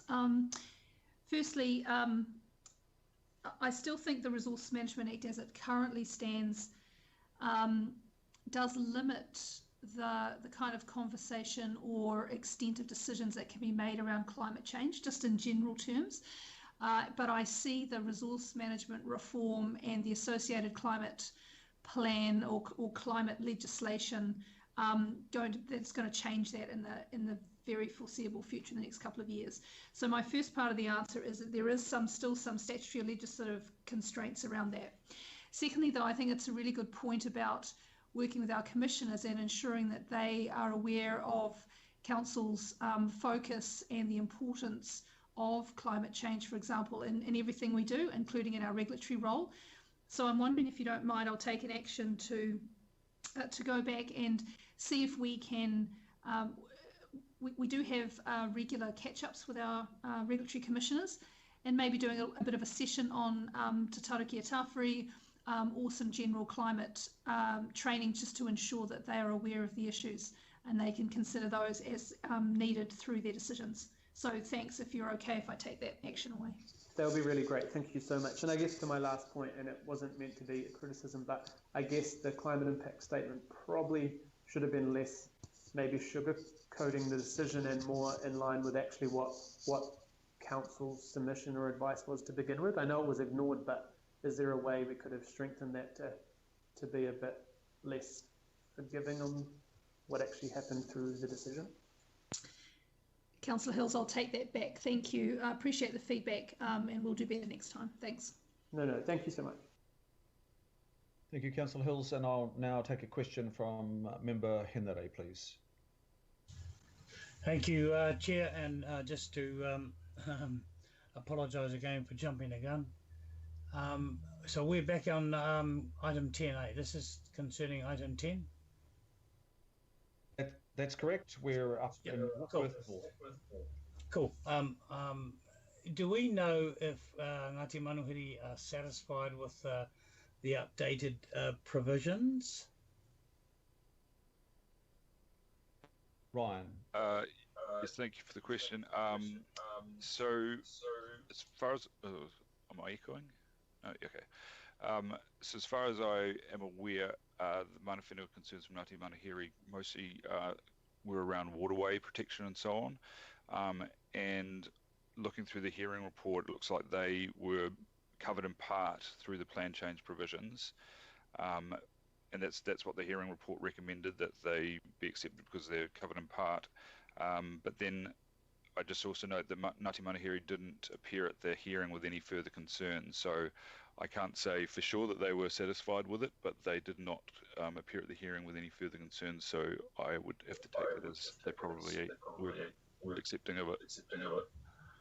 But we don't know, so we shouldn't say that. But that's cool. Thank you. You answered your question. Thank you. Thank you, Member Henare. I will now take a question from Member Wilson, please. Thank you. Which is a similar sort of question, except in terms of the report, it says that they requested mana whenua values, I'm talking about Ngāti Manuhiri clearly, be incorporated into the precinct provisions. The first question is, were they or are they? And does the partial appeal that's yet to be resolved impact on their ability to have that incorporated into the precinct provisions? Are my questions. Thank you, Member Wilson. Ryan? So second part, the appeal doesn't affect anything to do with that. It's just to do with one small remaining parcel of land. And so I don't think that would have any impact on the mana whenua values that were more to do, as far as I'm aware, with the wider area and the waterways and so on. I understand that they were included into the precinct and the zoning and the provisions that went through in the plan change in terms of protection of waterways and so on. Though I can't tell you if that was to the satisfaction of Ngāti Manuhiri. But as I say, they did not turn up at the hearing to provide any further evidence, so that's as far as that's all the information I have on that. Thank you. Supplementary question, please, Mr. Chair. Of course, Member Wilson, yes. So that is my question.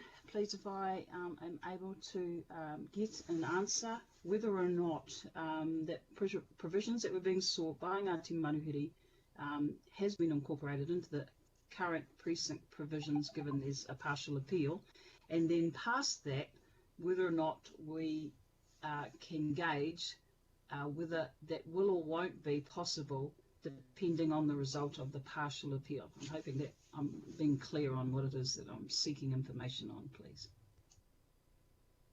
Back to you, Ryan. So yes, so in terms of the second part, there is no scope in the appeal. The appeal is literally just what is the zoning of this property.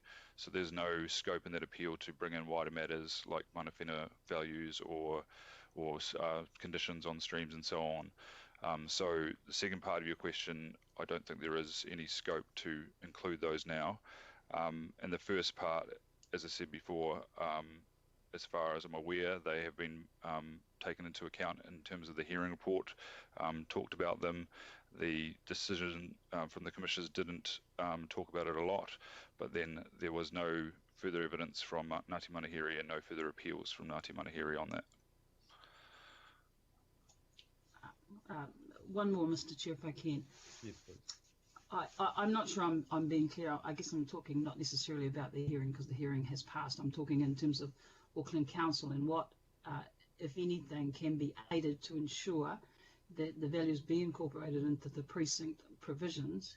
And in terms of the partial appeal that is awaiting the decision, it's not that I think it's passed, but the issue relates across the plan change, proposed plan change, and whether or not an appeal, it may not be a question that proposed to you, may potentially others, Ryan, whether the potential appeal will negate or otherwise or take into a holistic view. That's my question. Ryan, is that clear for you, please? Yep, I think I don't really have another answer to it, really. I think, like I said, there's no scope in this appeal. This appeal that is outstanding is to do with one landowner, and the appeal will either say you are this zone or that zone. It's not going to be able to influence any of the wider area of Plan Change 25. So I would say for sure there is no scope during this process in the appeals for us to do anything to incorporate mana whenua values more widely through the Plan Change 25 area. Okay, I'll just come back to you, Member Wilson. Member Wilson, if there is a need for follow-up on this, I will arrange that with you and the IMSB. Or is there a further comment that you would like to make now? No, maybe I'm just explaining myself very poorly, Mr. Chair, but I would appreciate some follow-up on this with IMSB. Yes, look, I will see to that. Ryan, can you please take note? This is the end of this process, but I would like to address the line of questioning that Member Wilson is engaging on, please. I think it's sort of outside of this process, but it's related, and the member is deserving of a bit more information. So if we could please make sure that that is addressed. Yes, certainly. Thank you. General Manager, Plans and Places, John Duguid, could you address this issue too, John? Thank you, Mr. Chair. I think that's a course of action of following up with Member Wilson directly, and also we will get in touch with Ngāti Manuhiri. There was nothing to stop us. In fact, it's good practice for us to seek the views of mana whenua in the context of appeals, notwithstanding what Ryan has said in terms of the scope under that appeal, to get Ngāti Manuhiri's perspective on what the council should do in response to the appeal. I think that's a very good idea. So we'll certainly follow up on both those actions. Thank you, John. Are there other questions? There being none, are there comments on the motions before us, members? Remember, this is the end of a process that has been fair, it's been transparent, and communities of Auckland have had the opportunity to participate fully. None of us were participants in this process, and our job now is to approve making operative in part this private plan change. Now, I will now go to a comment from Member Wilson. Member Wilson, please. Thank you, Mr. Chair. I'm just wanting to close off this kōrero that I've, after listening to John, I'm happy to close off that kōrero and accept that some further contact will be made. Thank you. Thank you, John. Thank you, Member Wilson. Are there other comments, members? I don't have any indication of such, so it is moved, it is seconded. We're making the Plan Change 25, a private plan change in Warkworth North, partially operative. It's an outstanding word. I will put that to the vote then. All those in favour say aye. Aye. Aye. To the contrary, no. And declare that carried. Thank you, members. We'll take a 10-minute break and we'll come back at 11:45. So we'll stand adjourned until 11:45. Thank you, members.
Check with you, Kalinda. Have we got audio, please, Kalinda?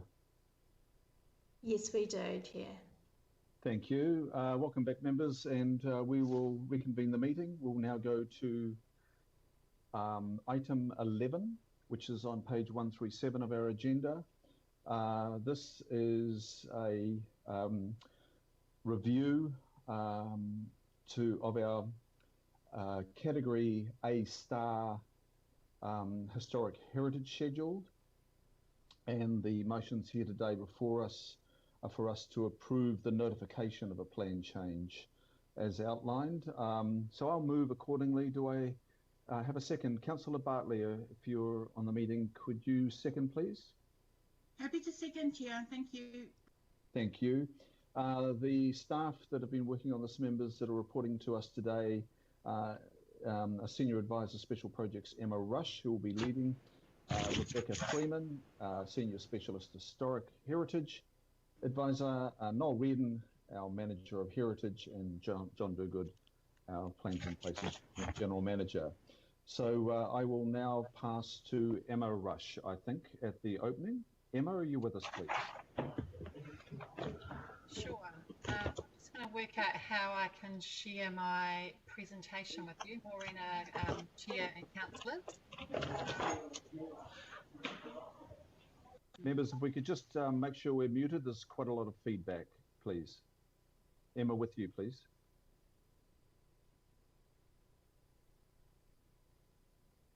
Emma, we don't have any audio.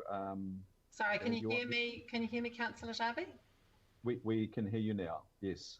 And we have the presentation before us. Okay, let me just get that going.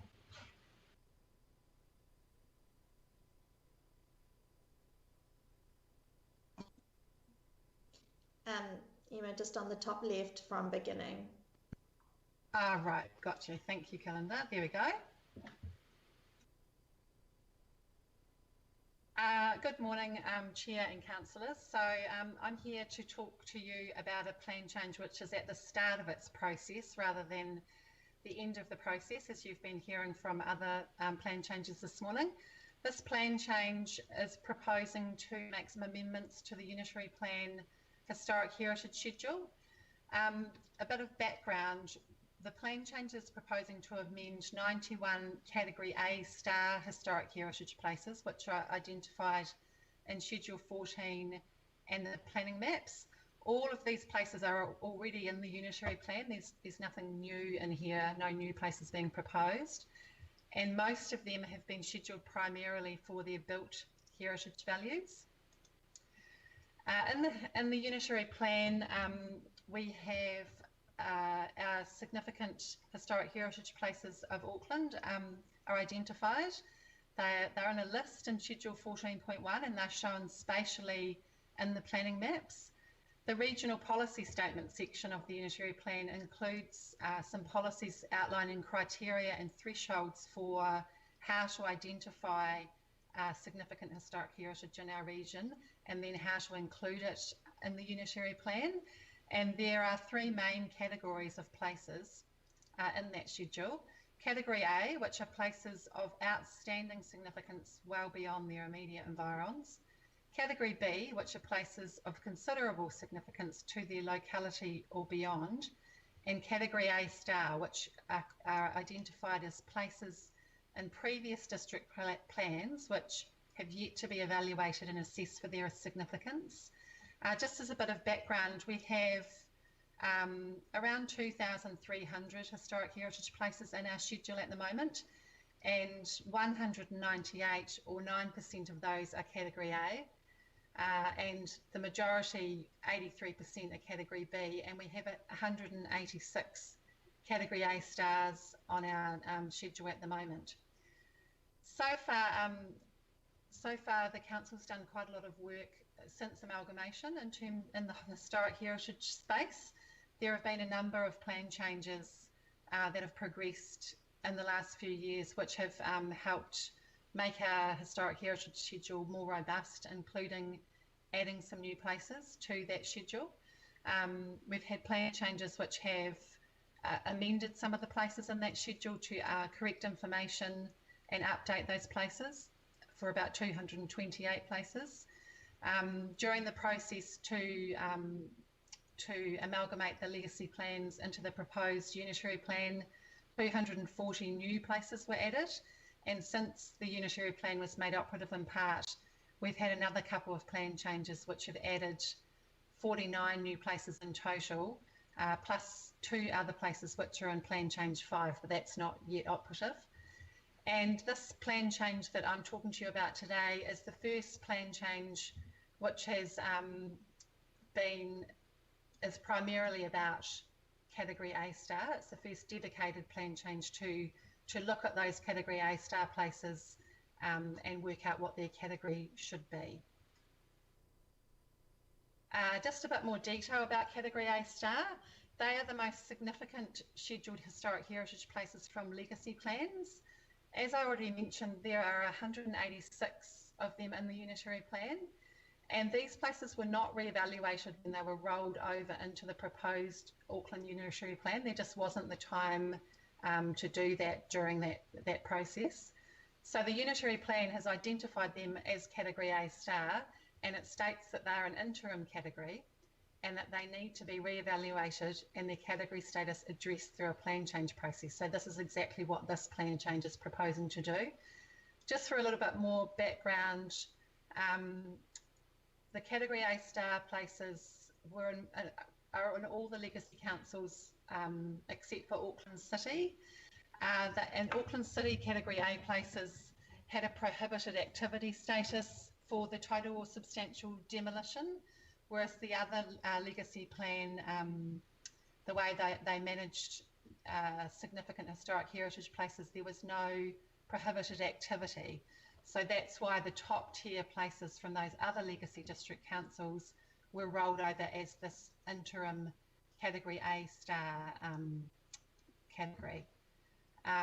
All of these Category A star places have been evaluated as a part of a previous process when they were put into those legacy plans, but for some of them it was actually a long time ago.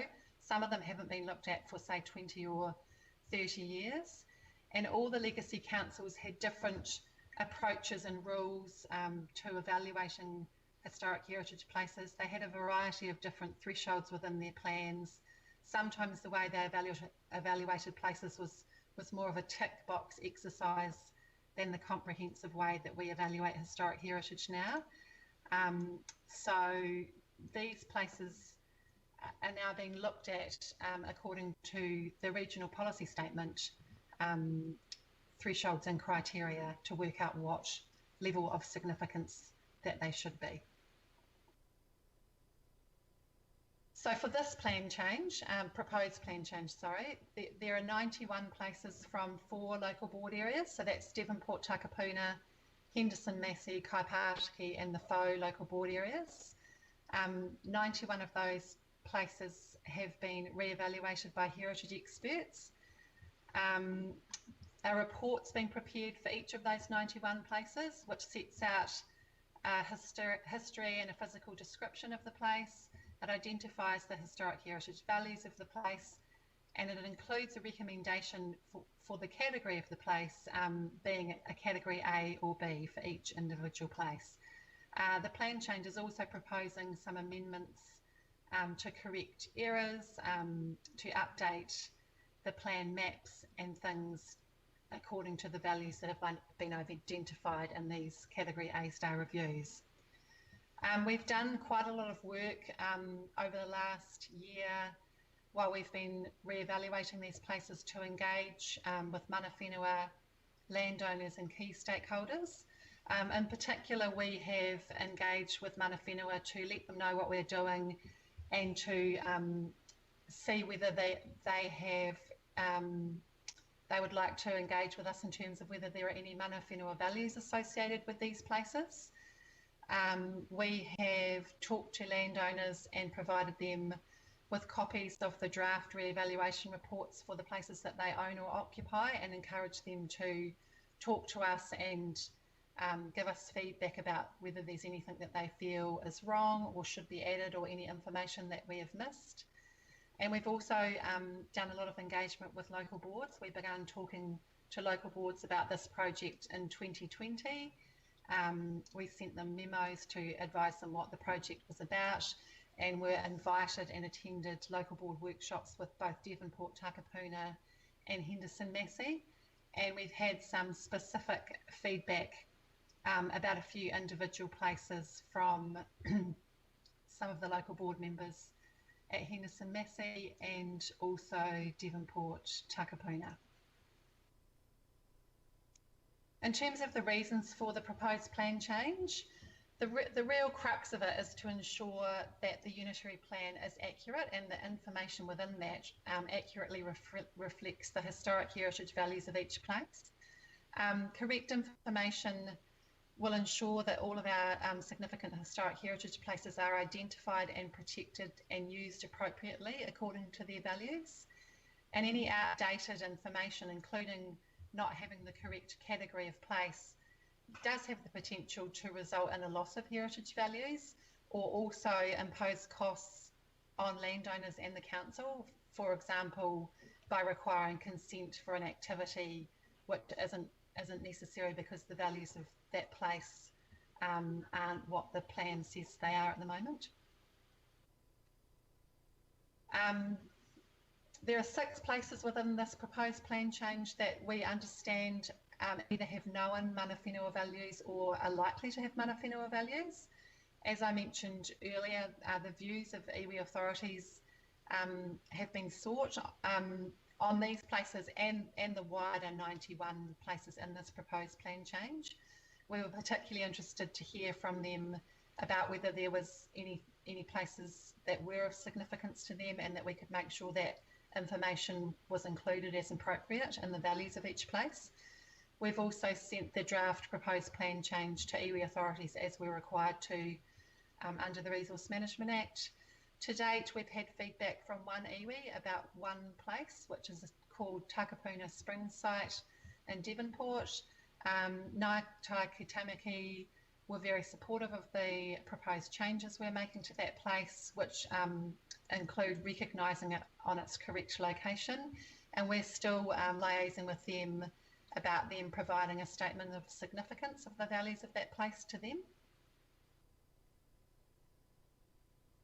So in terms of the actual details of the proposed plan change, of the 91 Category A star places, it is proposed that 20 of those are identified as Category A. Significantly, that's quite a much higher percentage of Category A's than is across the wider historic heritage schedule. That's about 22% of the places that we've re-evaluated as part of this project. 57 of the places are proposed to be Category B. There are 10 places that have been re-evaluated which have been identified as not having enough heritage value to meet the criteria and thresholds in the unitary plan. So it's proposed that those places are deleted. And then there are a few places that have been looked at where the values are closely associated, and it is proposed that those places are going to be merged. So I'll just give you a few more details about what is proposed. The changes to category. The category of each place is really important to make sure that the place is managed according to its values. So those Category A places, they're the top of the top in the schedule. If you think about other examples that we have in the unitary plan that are Category A, it's things like the Auckland War Memorial Museum, Tiri Matangi Lighthouse, Grafton Bridge, places that really are of outstanding historic heritage value, not just to their locality, but to a much wider area. The unitary plan does state that most places are to be Category B, which is obviously reflected in this proposed plan change. It's important to note that the unitary plan rules that we have now for Category B places are actually very similar to the rules that were applying to the top tier category of historic heritage places in legacy district plans. So it's not really a downgrade, like some people say. Going from an A star to a B is not necessarily a downgrade in heritage protection. It actually probably means that the provisions that are going to apply to those places align with what the way they've already been managed previously. And the unitary plan has a number of rules to enable the development of both Category A and B historic heritage places, but it's the activities that are likely to adversely affect the values of those places, for example, total or substantial demolition, are clearly set out to be avoided in the unitary plan. They're not something that is anticipated.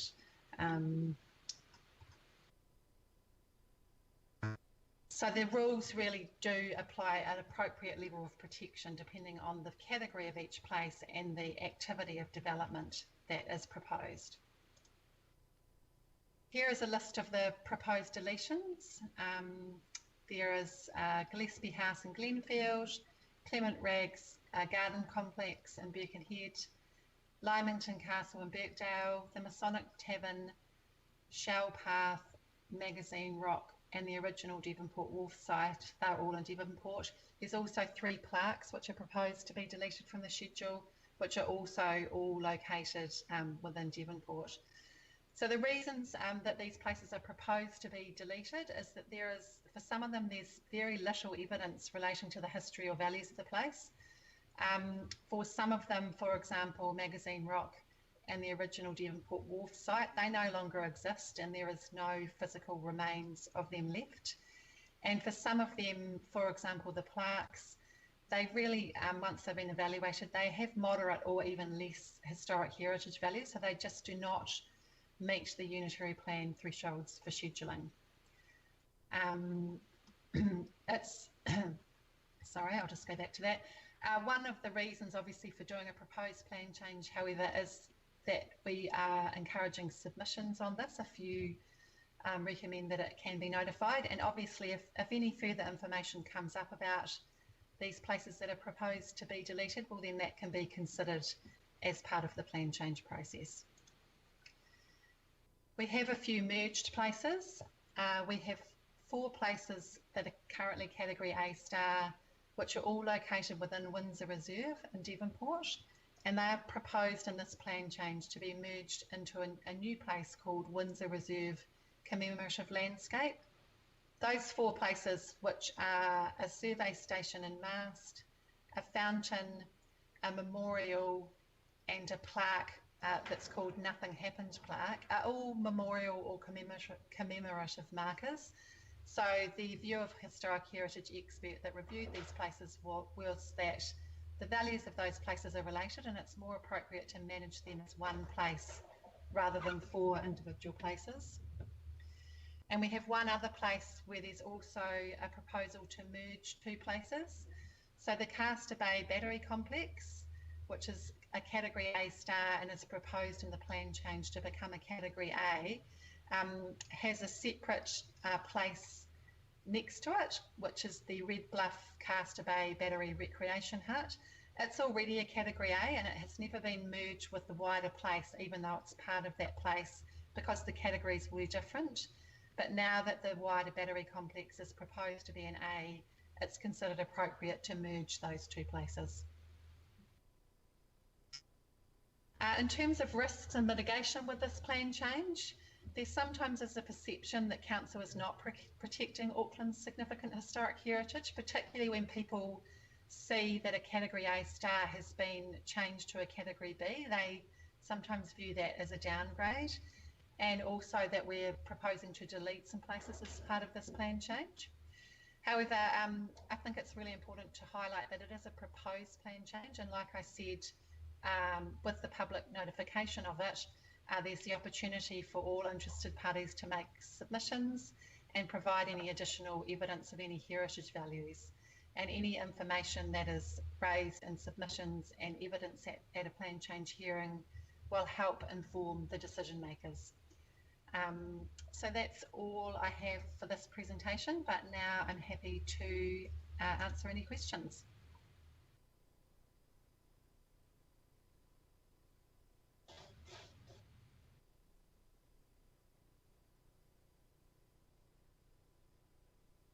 Can't hear you, Chris.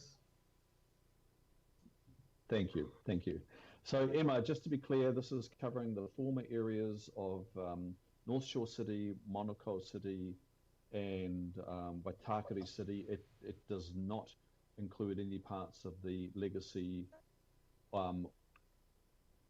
Auckland City. Is that correct? That's correct. That is correct. Thank you, Chair. This plan change, like I said, covers 91 of the Category A star places that are in the unitary plan. At the moment, there are 186 places, so it deals with approximately half of those.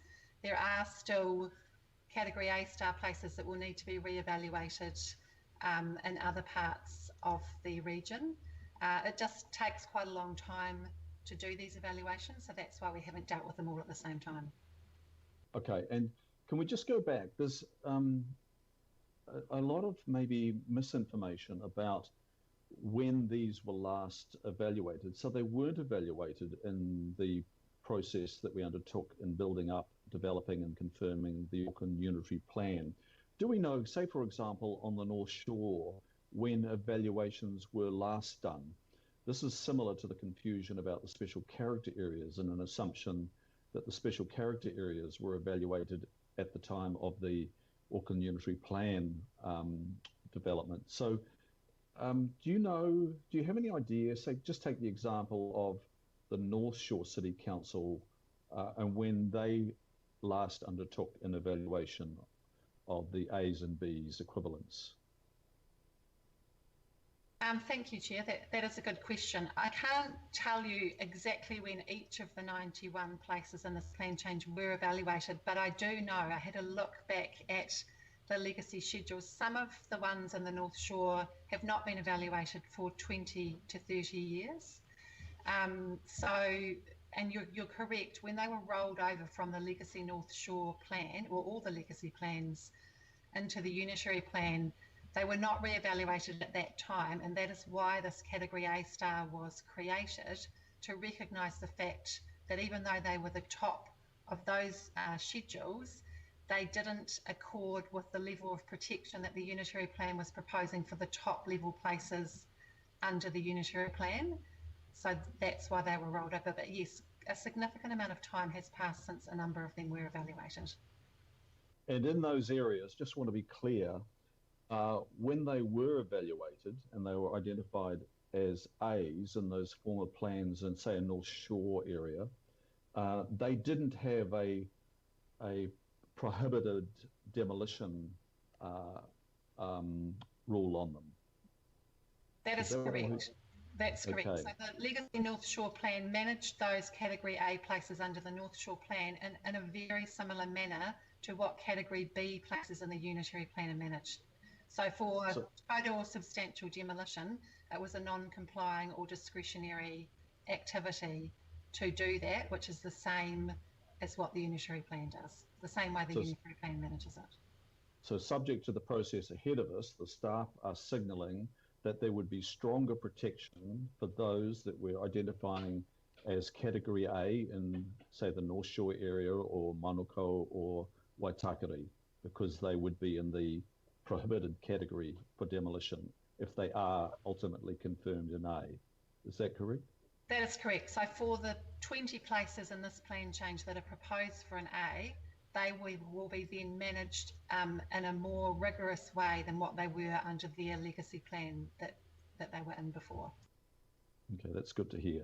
I will go to some other questions and commence with Member Henare, please. Member Henare. Oh, kia ora, Chair. Look, I'll bail. I'm all good, mate. Thank you. Okay, thank you, Member Henare. Member Wilson, a question, please. Kia ora, Chair. Thank you, Emma, for the presentation.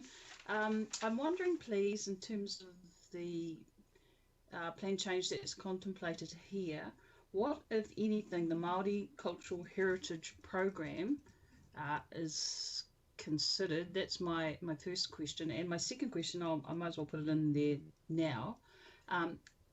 In terms of Ngāti Manuhiri or any other mana whenua that have been canvassed as to their participation, is there any anticipation they will be given more aid in working its way through a very complex process?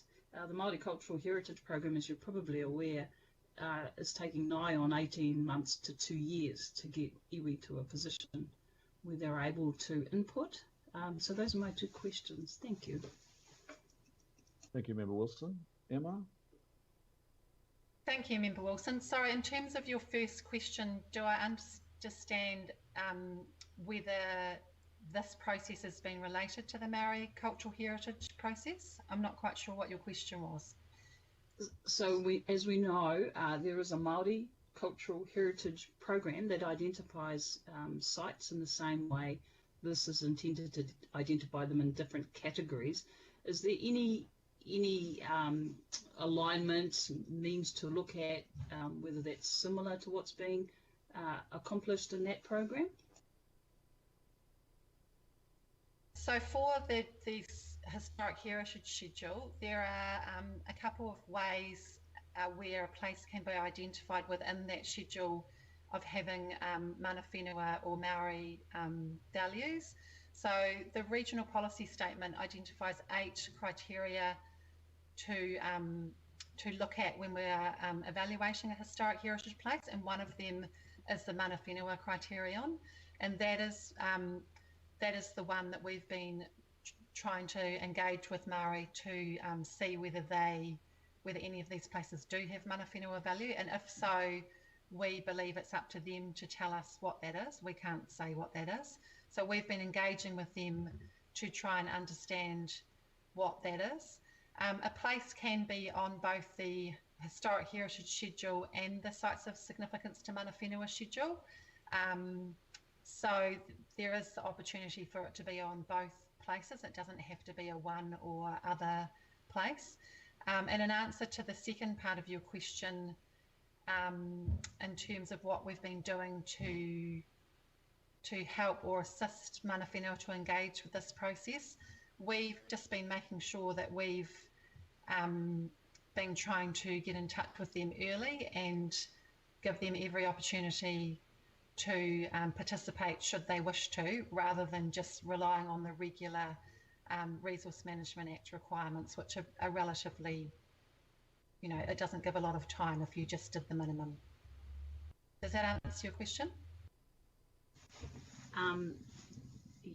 Yes and no. So I guess I'm trying to understand. Mana whenua are currently engaged in a program, Māori Cultural Heritage Program, which looks at the sites of significance in specific areas, and that's how they put up these sites. And I'm wondering, because of this anticipated plan change, whether the commonalities in terms of sites has been canvassed in that place, and the support and assistance that's been provided there in terms of support and understanding how to input into a plan change could be potentially transferred across in the same manner to get better participation, I guess. Is having a bad day today, clearly I'm not making myself well understood. No, I understand what you're referring to, Member Wilson, and it's an important point. So, Emma, there's a bit of a crossover here. There's a little bit of a blurring. So how do we make sure that we can embrace both parts? I think you have referenced that is underway. Do you want to expand on that? Yeah, I guess my first point would be that these 91 places have primarily been identified in the Historic Heritage Schedule for their built heritage values. While I wouldn't presume to speak for mana whenua in terms of what they think their values are, there were only 6 places within this list which have already been identified as having mana whenua values, or perhaps may have. So I don't anticipate that there's a lot of crossover between this and the sites of significance work, but I do take your point about how we could be working closer with them to encourage their engagement. I don't know whether Noel, who's online, wants to make any comments about that. With your permission, Chair, it's Noel, Reardon Manager Heritage here. Welcome, Noel. Just to provide some context, all 91 sites have been run through the Māori Heritage Team in an internal system, and we have checked whether those sites and there is a crossover with any sites that iwi have nominated via the Sites of Significance program. So that's the first point, but it is an internal cross-checking.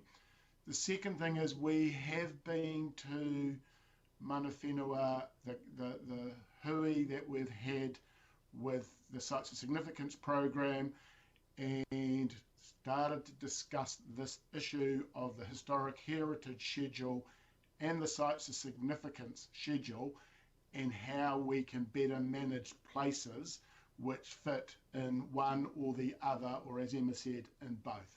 So we have started that conversation. I guess it's fair to say that that conversation has been on the back burner when we're trying to process so many nominations. So hopefully that provides some context. Thank you, Noel. I'll just come back to you, Member Wilson. Are there any supplementaries? No, I think that was explained as well as it could be, actually. So it is the Māori Cultural Heritage Program that I'm referring to, which contains all those components. I will leave it there, but just acknowledging that it took a lot of resource to aid over a period of 2 years mana whenua to input into these matters, and it was explained at that time that plan changes take a lot of time and a lot of effort. So get as many as you can in the category that you can whilst you have the opportunity. I guess that's at the crux of why I'm posing those now. It's anything that can be wrapped up in terms of the program that's already in train that potentially could benefit from this plan change. That really was what I was trying to hint at. Well, thanks for those points. And just covering that off with you, Emma and Noel, under Paris 37, the Māori Impact Statement, there's reference to going to the iwi authorities and to responding, and Ngāti Manuhiri indicated that they'd like ongoing communication. At the next stage, once it's notified, we actually restart that engagement, not just with the 2 iwi groups that have responded, but we go back and establish a communication line with all the iwi groups again, don't we? We don't just follow up with those 2. No, that's correct. Thank you, Chair. As far as in my opinion, we continue that. We continue with all of them until the process is finished to make sure that we have any views that that they would like to put forward. Okay, thank you. Chair, it's Noel here Noel. again. I now understand what Member Wilson was hinting at, and I will take that on board and we will see what we can do. Okay, fantastic. Thank you. Thank you, Member Wilson. And now we'll go to a question from Councillor Watson, please. Yeah, my question's on the 57 locations that are being changed to Category B, and a couple of the ones that are being deleted. And I'm just going to the comment made in the presentation there that the unitary plan rules for Category B are similar to rules for the top tier category historic heritage places in the legacy district plans. And I think Emma said that applied to the notion that substantial demolition or destruction was discretionary or non-complying still. What isn't the same, Emma? So you've used the word similar. What is different about the Category B classification in terms of protections being afforded to the building or sites that are being changed? Thank you, Councillor Watson, for that question.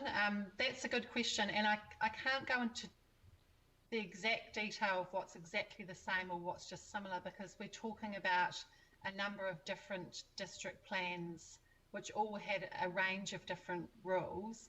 But I can confirm, as you said, that the total and substantial demolition for those Category A places in legacy plans was either non-complying or discretionary, and under the unitary plan depending on whether it's a primary feature of the place or something, around sort of in the surrounds or the extent of place, it is either non-complying or discretionary for category A or category B. So category B, it's discretionary in the unitary plan for total or substantial demolition. Most of the rules for things like maintenance and repair are the same under the unitary plan as the legacy plans. All of those sort of activities are permitted subject to certain standards to make sure that people do things the right way. If you want some more detail on what's exactly different, I'd have to follow up with you later if that's okay. Yeah, that's fine, because I think quite correctly you identify in the risks section of the report that, obviously if people are reading that or are told that places are being changed from category A star to B, the natural assumption there is that that's a downgrade. That's how anyone would read that. So I'd appreciate that, and particularly in respect of the legacy North Shore plans as it goes to what we call the heritage suburbs of Northcote and Birkenhead Point, which have quite a significant number of buildings identified here. I think at least 18. So that's in a relatively confined area. That's a lot of buildings that are affected by this proposed plan change.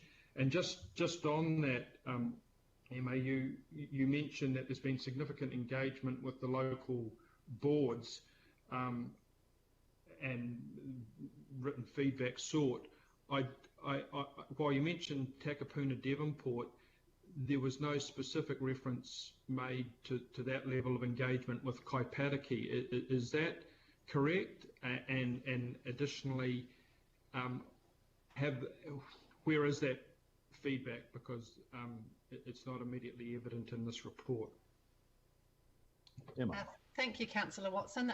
In answer to your second question, the Kaipatiki Local Board is the only board that have not really engaged with us over this project. We were invited by the Devonport, Takapuna and Henderson Massey local boards to attend workshops, but Kaipatiki didn't want us, or didn't request us to do that, and we've had no specific feedback from them about this work.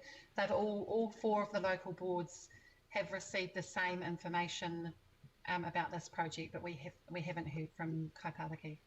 Okay, thanks, Emma. Well, that is a little concerning, as I said, given the large number of buildings identified in Old Northcote and Birkenhead Point, which is of course is in their local board area.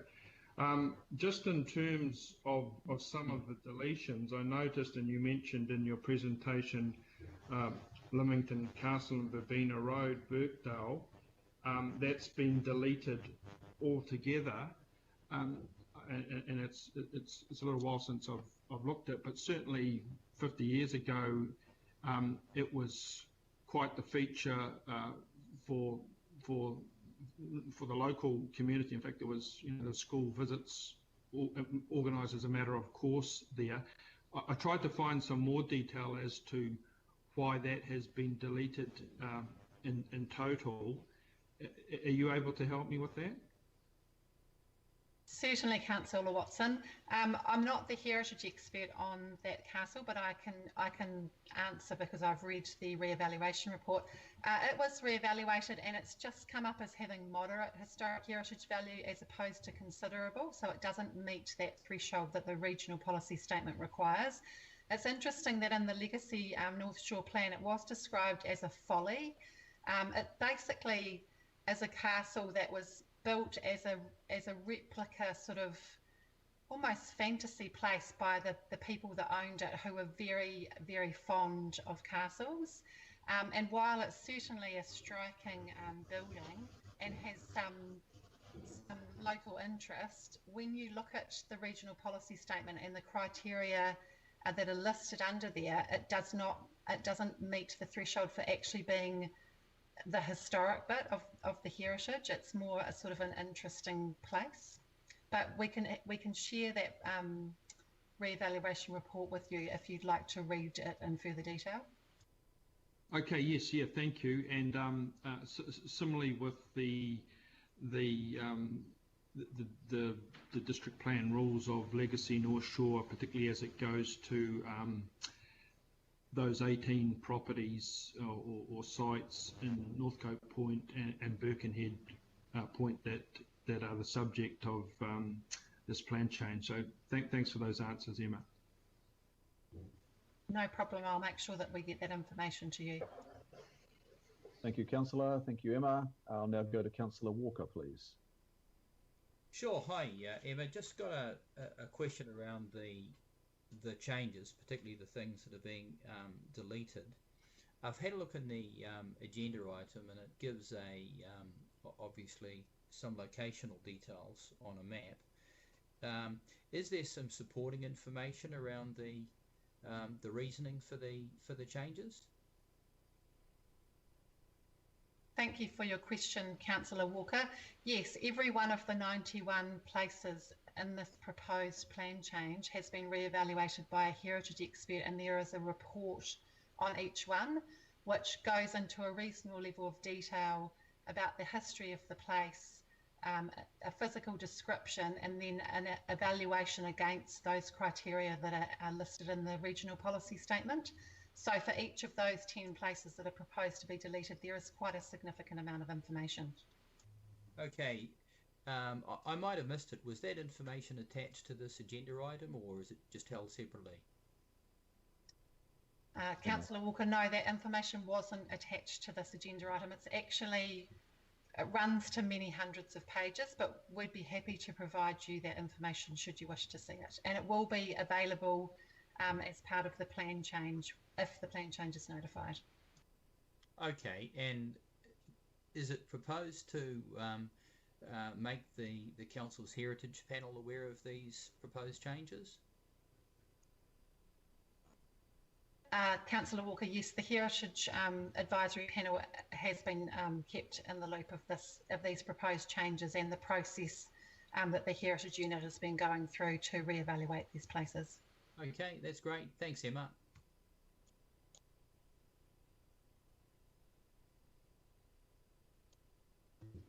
Question from Councillor Hills, please. Yeah, thanks, Chair, and thanks, Emma and team. I guess my question's sort of on the same or similar vein to Councillor Watson and Walker. There wasn't a workshop on this, was there, Chair? I'm just worried that I missed. I feel like if there wasn't, it feels like a bit of a missing step because I just don't have that. I know it's hundreds of pages, but I just don't have that information on the why, and I feel like asking a lot of questions on the why would take up a lot of time. But I guess I have concerns, like the Gillespie House, why that has been removed. I think it's one of the only things protected in Glenfield, sort of the area where I grew up, that I can think of that was is a protected building, and I'm a bit confused at what it means to be a B for places like the Bridgeway Theatre and the Pump House, and what that could mean for future decisions around those, those quite significant buildings. If someone could allay my fears, or maybe tell me that actually we don't have a choice, we just have to progress this. I'm just a bit worried that I could make a decision without all the information. So no, we haven't had a workshop, but we have known that this work has been underway for quite a long time, and there is a Section 32 evaluation report with the quite detailed documentation for each of the localities. But Emma, would you like to expand, please? Thank you, Chair. Yes, Councillor Hills, I do understand your concerns. Just to answer what I think some of your questions are, and please jump in if I have some of these wrong, but in terms of what you're talking about, the significant buildings like the pump house, I totally agree, they are significant buildings, but when you look at the regional policy statement, the difference between a category A and a category B relates to both the level of historic heritage significance, with a category A needing to be of outstanding value and a category B considerable value. And then the next part of the threshold in the regional policy statement relates to its to its area of significance. So a category A is outstanding beyond its immediate environ. So it's sort of anticipated that it's not just something that's outstanding to its local area, whereas the category B is of considerable significance to its locality. So I think if you try and think in your mind about, you know, what level of importance these places have, we have less than 10% of our current scheduled places have a category A status, and they really are those things that are, you know, the really regional importance or the really outstanding local places that have some significance beyond just where they are, you know, kind of like the War Memorial and Old Government House. They're, you know, they are scattered across the region, but they really are the best of the best. So I think that might answer that question. In terms of Gillespie House, while it may be one of the few scheduled places in Glenfield, when that was re-evaluated, it has undergone some significant change. It was originally a cottage, and it's had quite a substantial addition to make it now look much more like a bungalow, which is outlined in detail in the re-evaluation report for that place. So it just doesn't end up meeting those unitary plan thresholds anymore. So that's why that place is proposed to be deleted. And would that be this? And would that be the same sort of reasoning as the Masonic as well? The Masonic is an interesting one, and obviously had a lot of ongoing debate over the years. That place has been significantly redeveloped, and in fact, what is there now is a complete replica of what. So, according to the heritage expert, there's no original fabric, or possibly, depending on who you listen to, just the front door. So it just, once again, it doesn't meet the level of value that's required under the regional policy statement.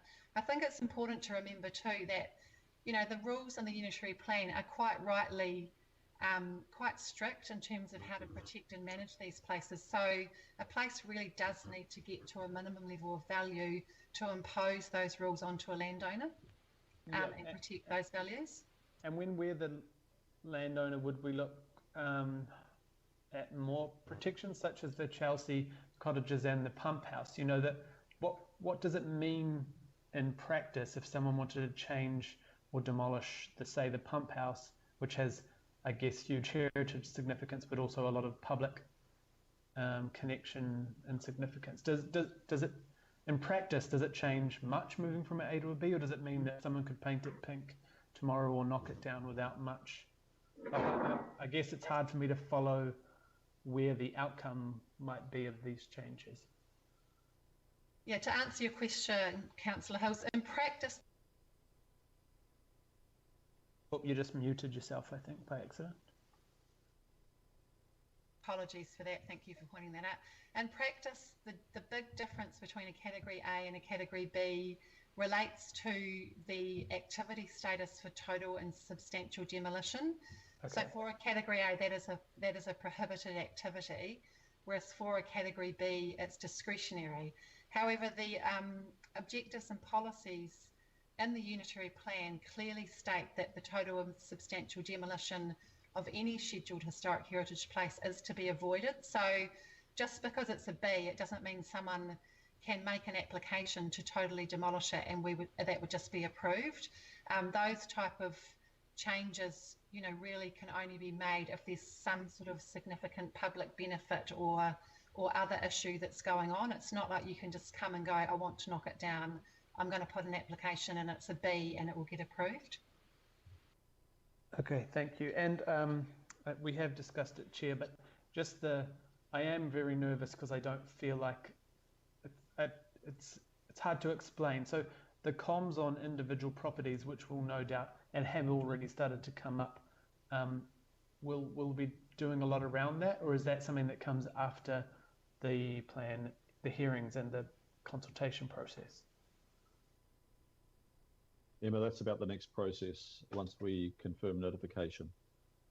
So as part of the notification, all of the reevaluation reports will be available, so people will be able to see in detail why, what the reasons are for a place to be an A or a B or to be deleted.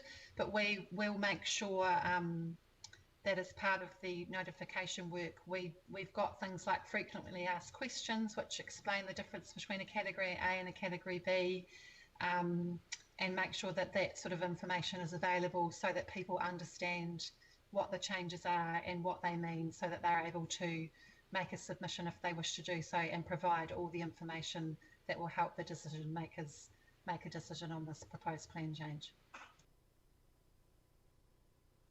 Thank you, Chair. Okay. And my understanding is we basically can't. What are the implications if, for some reason, some of these properties got removed at this stage? We just would be against our own advice.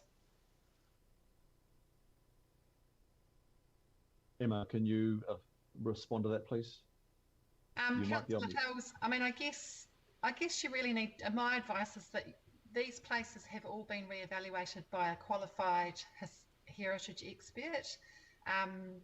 They've done a rigorous exercise using the criteria that is in the unitary plan and their experience and background to come up with the recommendation that they think is the right one.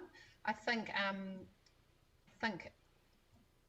well, it would just, yeah, it would I think you have to rely on their expertise, and also to realise that the plan change is just proposed, and the whole reason for asking for submissions is to try and gain any further information that we maybe don't have. And, you know, in all the plan changes, the heritage plan changes I've been involved with, things have changed over the course of the plan change because of submissions and evidence that have been given.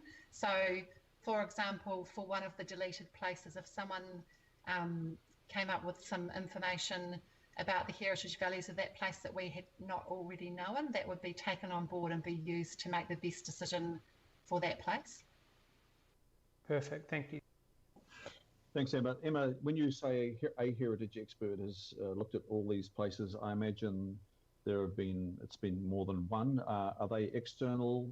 Can you just give us a sense of whether it was internal, external, just the status of these individuals, companies, and just following on, I would imagine if we proceed to notification, members of the Auckland community can come forward with their expert evidence and suggest to us that we've overlooked something or we haven't taken something into account. All of that that's all about the notification and testing process through a hearing, is it not?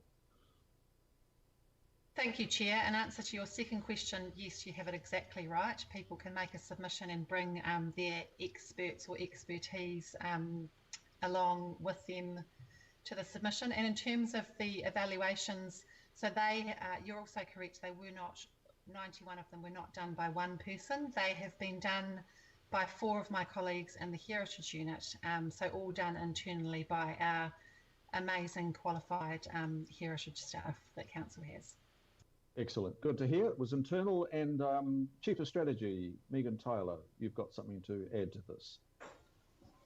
Thank you, Mr. Chair. Look, I'm just hearing some of the questions around specific properties and some quite right concerns around how people will get to know about these changes, etc. So I'm just wondering, through you, could we come back to you or work with you and or maybe Councillor Hills or some others that are interested, but maybe think about how we can communicate this in advance of the notification itself, just so we can give Aucklanders as much information as possible, knowing to let them know this process is about to start, and then we should use the normal notification process to go through that, submissions, etc., etc. So I'm just really responding to some of those concerns I'm hearing.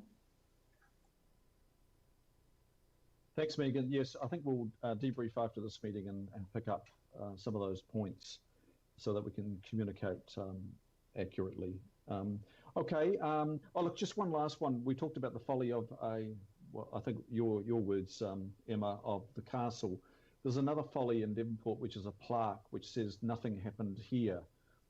Is there the suggestion that that particular plaque, which I say is a folly, is that folly still has ongoing value to retain? Is that correct, or is it excluded?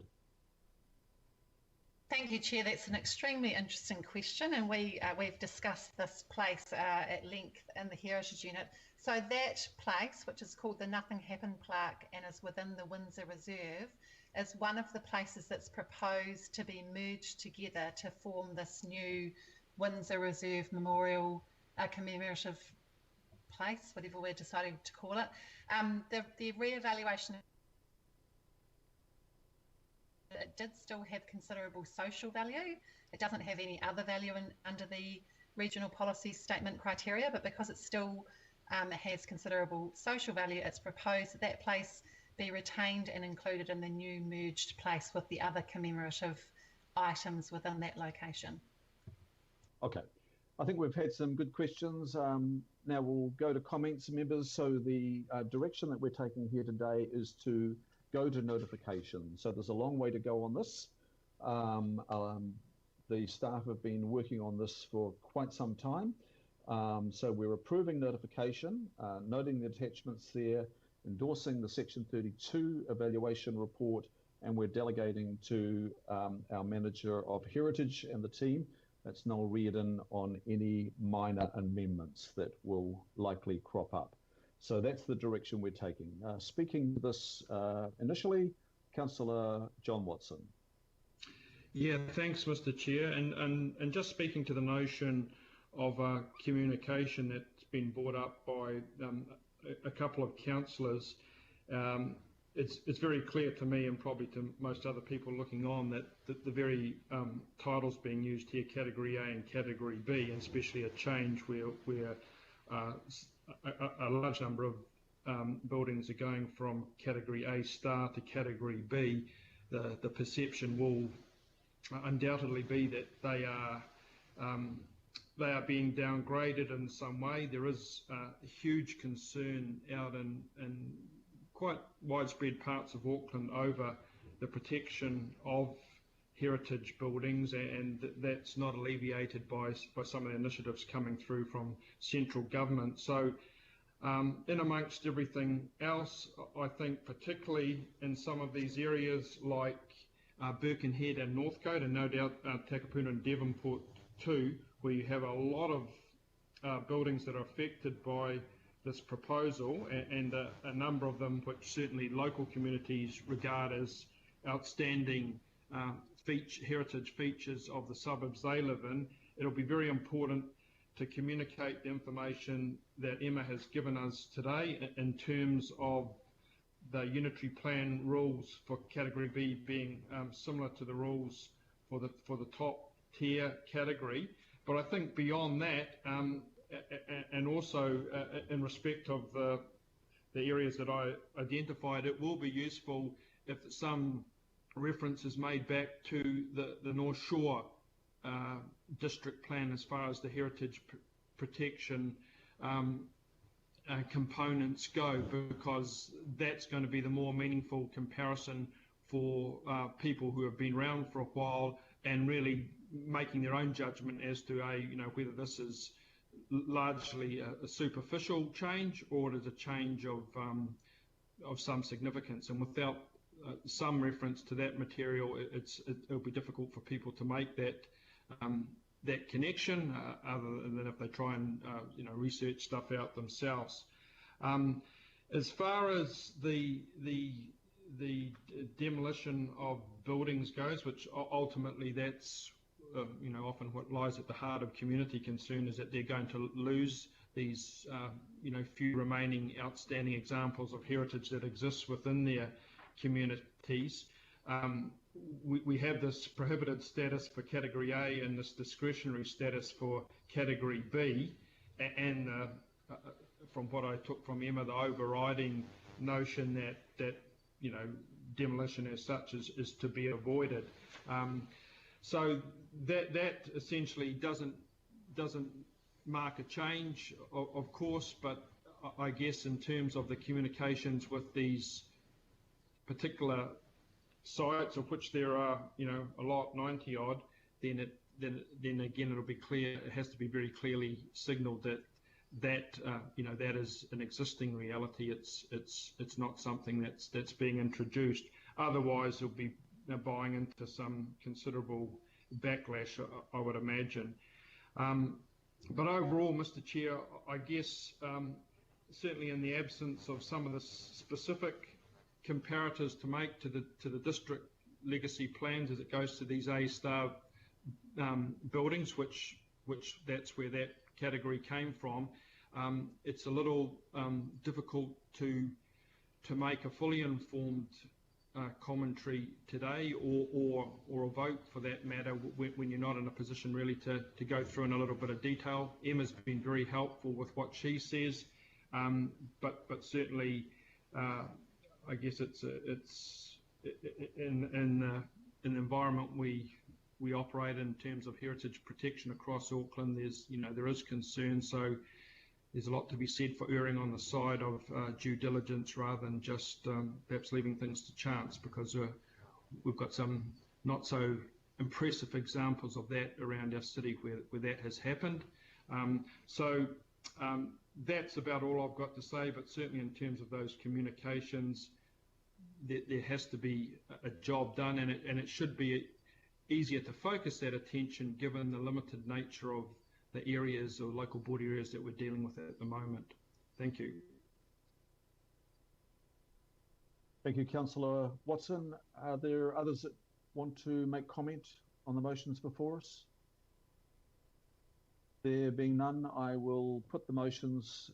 They are moved and seconded, A, B and C. I think they're clear for us all now. All those in favour say aye.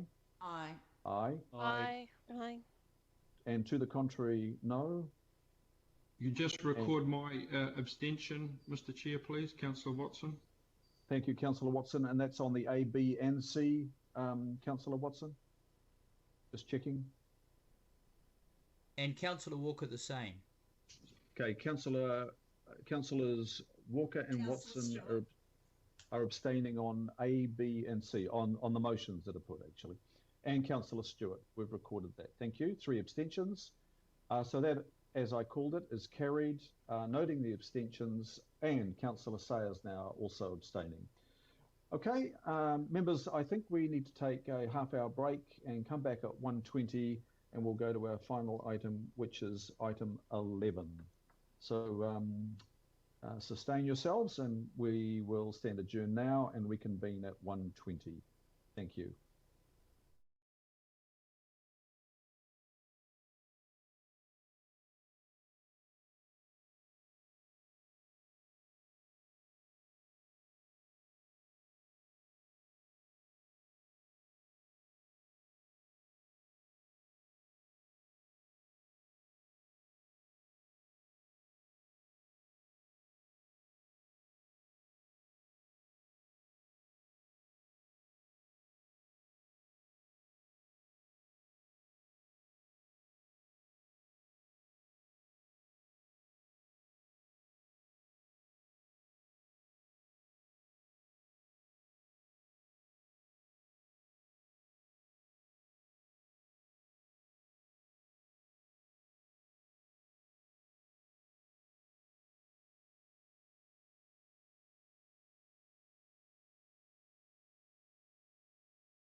Kalinda, can you just check that we have got a quorum to reconvene, please? We do have a quorum online at the moment, Chair. Thank you. We'll go to item 12, members, and that's on page 307 of your agenda.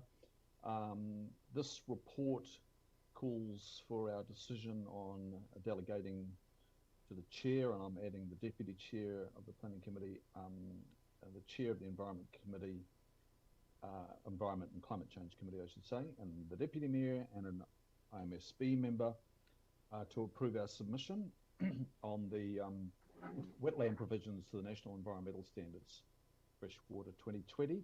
I won't outline the balance of the recommendations there. We have Dave Allen, our Manager Environment, Natural Environment Strategy, who is the author of this report, along with David Hempson. And David is team leader in resource consents, specialising in earth, streams and trees.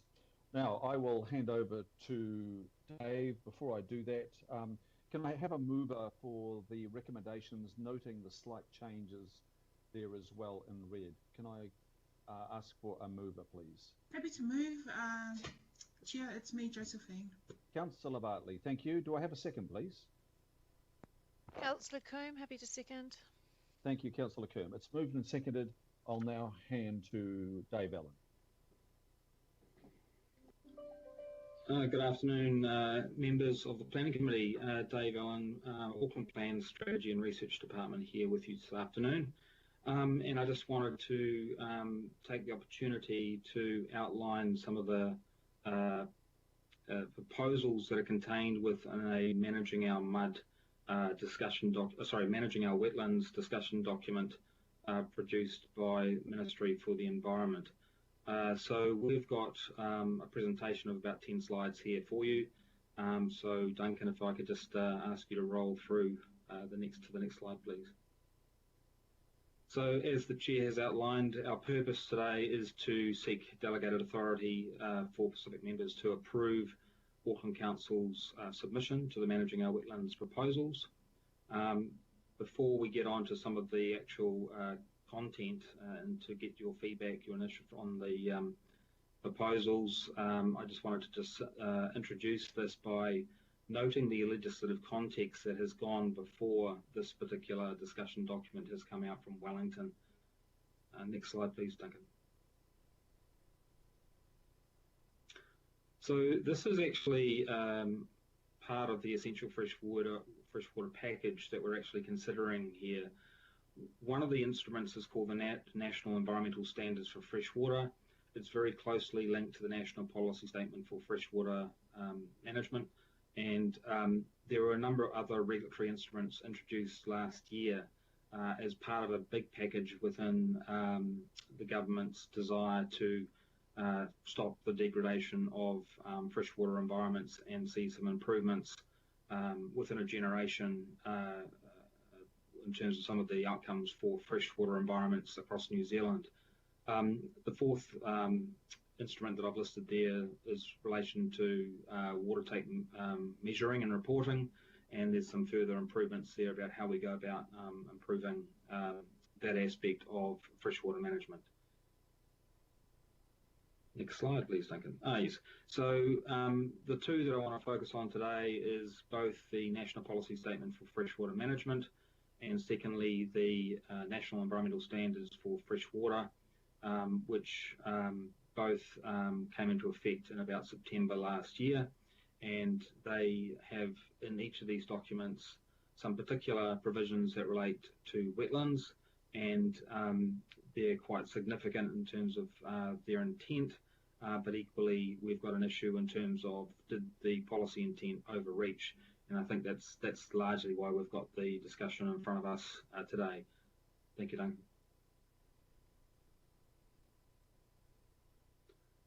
One of the key aspects, sort of the fundamental concept of the National Policy Statement for Freshwater, talks about Te Mana o Te Wai, which is a hierarchy of obligations that set out that we should be looking to firstly look after the health and well-being of water bodies and freshwater ecosystems prior to considering the health needs of people, And then lastly, then we need to be considering how people and communities provide for their social, economic and cultural well-being, both now and into the future.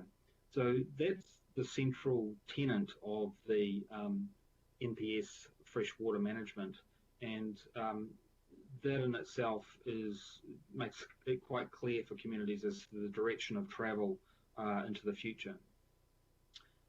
Now, as a result of the various instruments being brought in September 2020 last year, a number of concerns were raised by councils, communities and landowners, also some of the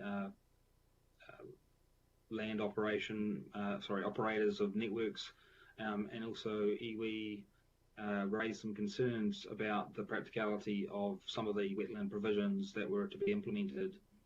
So I'll outline some of those concerns, and I'll basically just run through kind of our initial staff feelings about some of those proposals that are now contained in the Managing Our Wetlands discussion document that was released on the 3rd of September.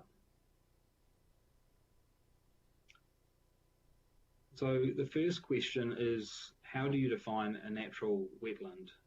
Now, in the National Policy Statement, there is a section that talks about the particular elements of how you define a natural wetland, and that definition has proved quite problematic in terms of its application and how it might be interpreted. One of the key issues is that it sort of relies on some sort of judgment about what improved pasture is. It talks about at a particular date as to when you should reference what the status of a particular wetland is. It sort of introduces a mix of considerations about what species of plant are involved, and it also talks to whether or not there's some rain-derived water pooling that is of a temporary nature. And one of the concerns about that is that this definition, as it was put up, became problematic for people who had sort of wet pasture occasionally in areas that were never really or have been heavily modified since many generations ago, and the land use is quite different now. This affects a number of industrial sorts of opportunities as well. So it affects not just the agricultural sector, but also some of the industries that have written in with some concerns. The revised definition is a lot clearer. It actually makes sure that the policy intent was focusing on those areas that were clearly identified as natural wetlands, and makes it a lot clearer about how you might actually seek to interpret some of the aspects without confusion about some of the reference points that were identified in the original definition. So the staff assessment from across all of the council departments and CCOs is that this does go a long way to improving the definition and application of this particular part of our law, and that we should support this definition. Next slide, please. Yep. So the other concern was that the policy intent behind stipulating a greater understanding of what was happening in particular wetlands in terms of restoration activities was that it provided councils with a greater understanding as to what was happening by the community and other members with interest in the particular wetland area, and it meant that there were a number of regulatory requirements that some of these community groups might then need to actually adhere to actually go and undertake some of these restoration activities or maintenance activities. So it became a bit burdensome for the community more broadly to comply with some of the positive enhancement activities that were envisaged when we looked at some of those community initiatives. This also affected council operations across the country, as well as some of the tangata whenua aspirations as well. The provision as it was originally introduced covered off restoration only, and it didn't really include an element of maintenance in the definition of restoration. And for any, there's a lot of maintenance activities that are required to upkeep the quality of some of our wetlands. So basically, the proposal here is to include a maintenance aspect in the provision for restoration, and also to make it clear as to how some of the biosecurity aspects associated with wetland management are going to be given effect to. So there's a number of bullet points there that talk to how some of the biosecurity issues that can be better addressed, whether that's a pest plant that might be surrounding the margin of a wetland or something like that. The other thing is that it did talk to some of the tools that might be needed to allow for some of those activities to occur. So there's a bullet point there about some of the hand tools that might be used. So in general, staff support the provision of these additional approaches to how restoration, maintenance and biosecurity activities should occur within and around wetlands. Next slide, please. The one key area that's included within the discussion document is looking at additional consenting pathways for various activities around wetlands. And this is largely because, as I was mentioned before at the start, that the original definition of wetland was quite broad, and it has started to affect significantly some of these activities that I've listed here. And in particular, quarrying, the landfill, cleanfill, managed fills, and the mining areas were particularly of concern to various operators in those industries. And they argued that they operated in particularly heavily modified environments that might be like have temporary rain pooling, or it might be have some remnant of some particular wetland feature. And they was concerned that by these activities becoming classed as prohibited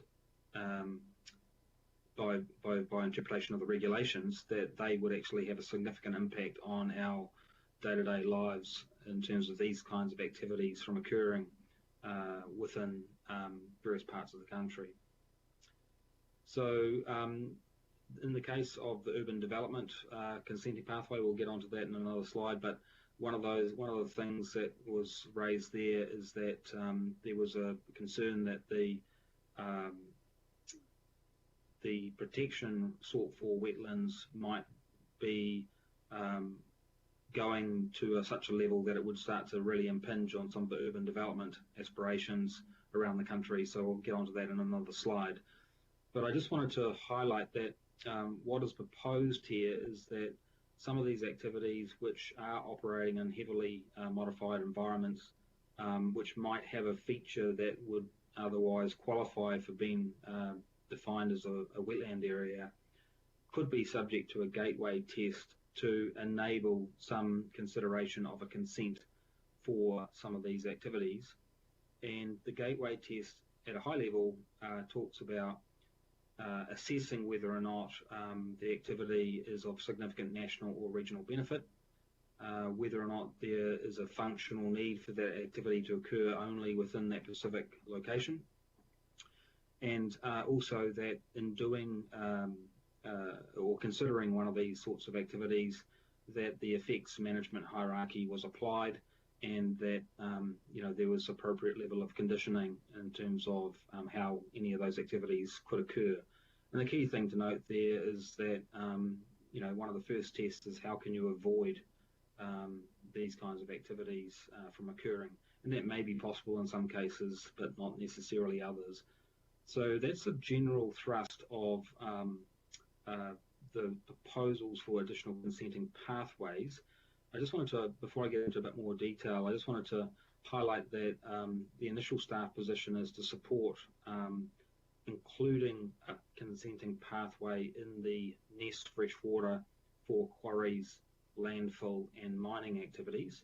These are all activities that are pretty localised and where they can actually occur by virtue of their particular needs, like there's certain geologies involved, and also in the case of landfills there's potentially a whole range of other controls that might be appropriate or that can be put in place. The choice of site for landfills is probably more limited as well than in the case of the latter. Our initial start position is to possibly look to oppose inclusion of a consenting pathway for clean fills or managed fills. Those kinds of activities, there are probably more options for where those activities could occur. Thanks, Duncan.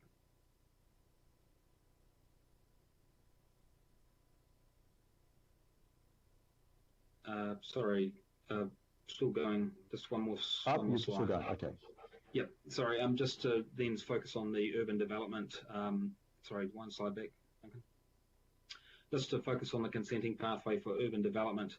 Staff have not made a particular recommendation as to whether to support or oppose a consenting pathway and associated gateway test for urban development. What's interesting in the first bullet point of this slide is that the discussion document makes reference to the fact that the intent is to strike a balance between the necessity of protecting natural wetlands, but also to provide for housing and urban development where appropriate. So that is kind of quite an interesting policy debate between how you look at that and how you look at Te Mano Te Wai, or locally expressed as Te Morio Te Wai, and the principles involved with applying that concept. The proposal for urban development looks to consider the term plan-enabled zoning and use that as a basis for determining what areas would be applicable for consenting pathways to enable some activities to occur in and around wetlands. That's only the first part of how they propose to roll out the criteria for how urban development will be provided a consenting pathway for in the short term. In the longer term, it would refer to a range of other planning tools that would indicate where urban development would occur. And there's some big questions, I think, here in terms of how we consider whether or not urban development should be given consideration for this particular approach, and how it sort of sits in with a policy sort of directive from the NPSFM to protect wetlands. Excuse me. So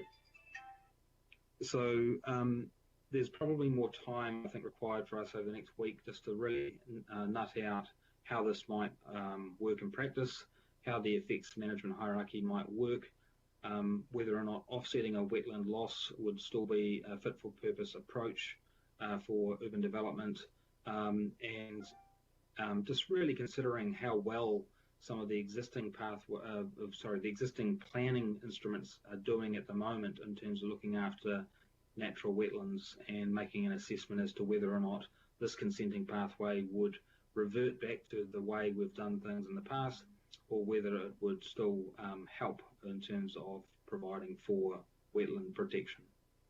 And I think I had one last slide which just highlighted the next steps. Next week on Monday, I'm meeting with the local board reps to just generally give them an overview and a question and answer session. And then by end of next week, we'll have the last input opportunity for local board mana whenua. We're looking to complete a draft submission probably by the 13th of October, and then trying to get that to our delegated list of councillors by 22nd of October, such that we can get the submission away on the 27th of October. It's all quite compressed as usual with central government processes. I'm sort of quite pleased we actually managed to get this paper to the planning committee today, because there's been quite a lot of work already behind the scenes to try and firstly work out what this proposal is all about and bring at least some indications to you as to what we think might be an appropriate basis for the planning committee, or sorry, the delegated councillors to look to include in the submission that you will make.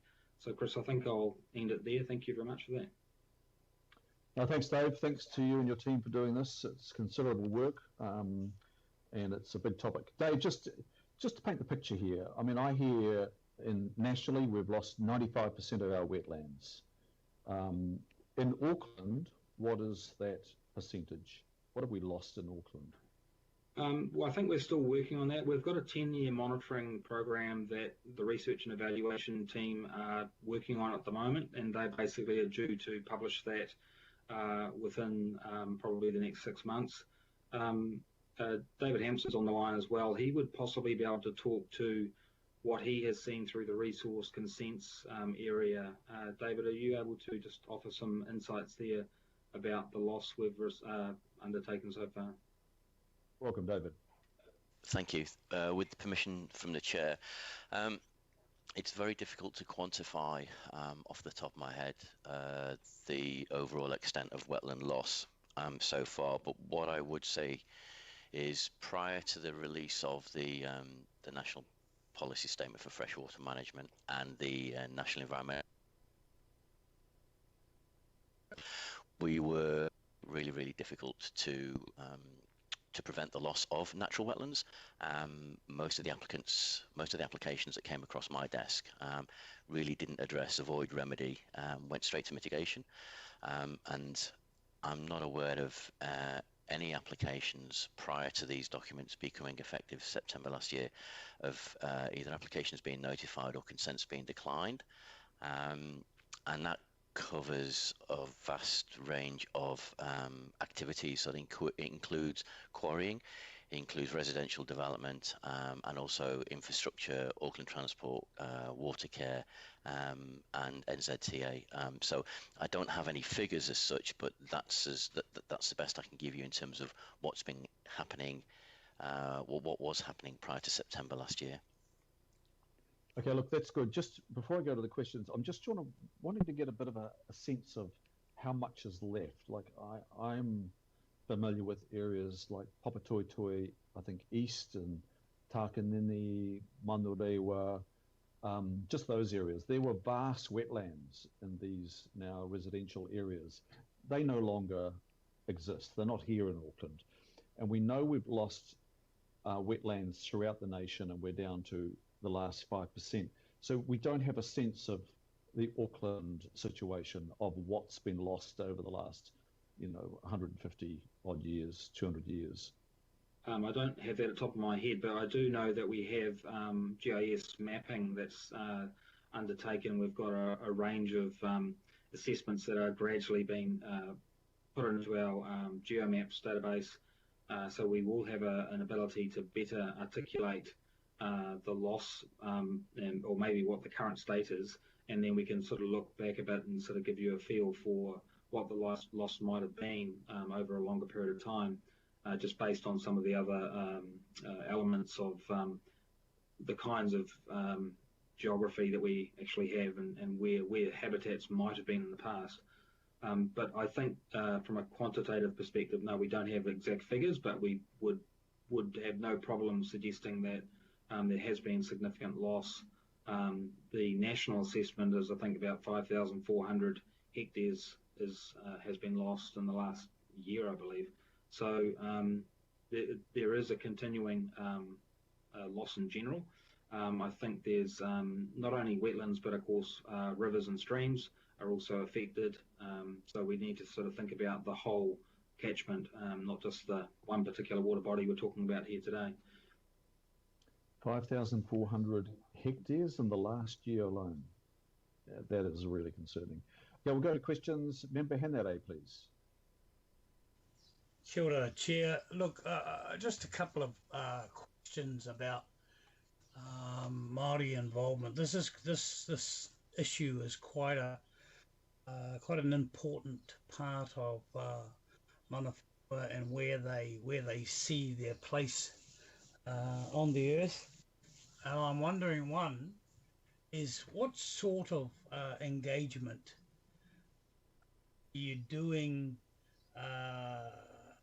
to sure that the council whānau's submission takes in what mana whenua are saying, are wanting, instead of just some sort of tick box sort of Māori impact statement. And I suppose the second one is that a call from the IMSB to work alongside you in terms of the producing of a submission that we can be part of, rather than us putting in a separate standalone submission. Thank you. Thank you, Member Henry. Dave, responding to that? Yes, thank you. So we've contacted representatives across the region. I think it was on the 6th of September, advising them of the discussion document and seeking input and/or opportunity to submit directly to Wellington. What I'm intending to also do is to circulate this planning committee paper and the presentation to them as well, with a view to sort of following up and just giving them that additional information, and then trying to contact some of them who wish to discuss this further. We have, of course, been going on a bit of a roadshow recently in terms of the National Policy Statement for Freshwater Management through Plans and Places staff, where some of the broader aspirations of area representatives have been outlined. We do obviously have the Tamaki Makaurau iwi Forum, which provides us with some thoughts about the significance of water to Auckland and to iwi. So we have a number of sources of information that we can actually use. We have a water strategy in development where we've got ongoing engagement with iwi, and so we can look to bring in some of the thoughts from that perspective into the submission. And to your last point, yes, in terms of the delegated sign-off, we've included the IMSB member there, but again, happy to, once we get a draft sort of together, and to basically come down and have a talk with the relevant people about how we can build in some of the other concepts that might be wished to be included. Thank you. Thank you, Dave. Thank you, Member Henare. So the very last point that Member Henare made was maybe a suggestion to go a little bit further than just having an independent Māori statutory board member as part of the delegated group, but actually to work a lot more closely with the independent Māori statutory board itself and its secretariat to actually have a more deliberate submission that reflects the independent Māori statutory board, where it might depart from the position of the council and where it aligns with the council. So I just want to check this with you, Member Henare.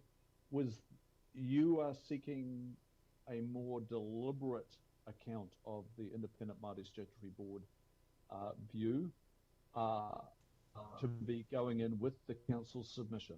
Is that what you're seeking? Yeah, pretty much, Chair.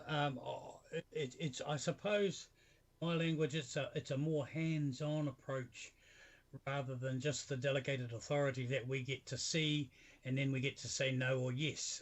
It's I suppose at the secretariat level, we have some definite skills and some highly skilled people down at the secretariat, and I think it would be in our best interests, both council and IMSB, to have that more hands-on approach to this than most things. Yeah, look, I tend to agree. Dave, can you just make a note of that, and we'll pick that up in the next stage, please? Yes, no problem. Thank you. Now, I'm just checking on my questions here. I think it was Member Wilson.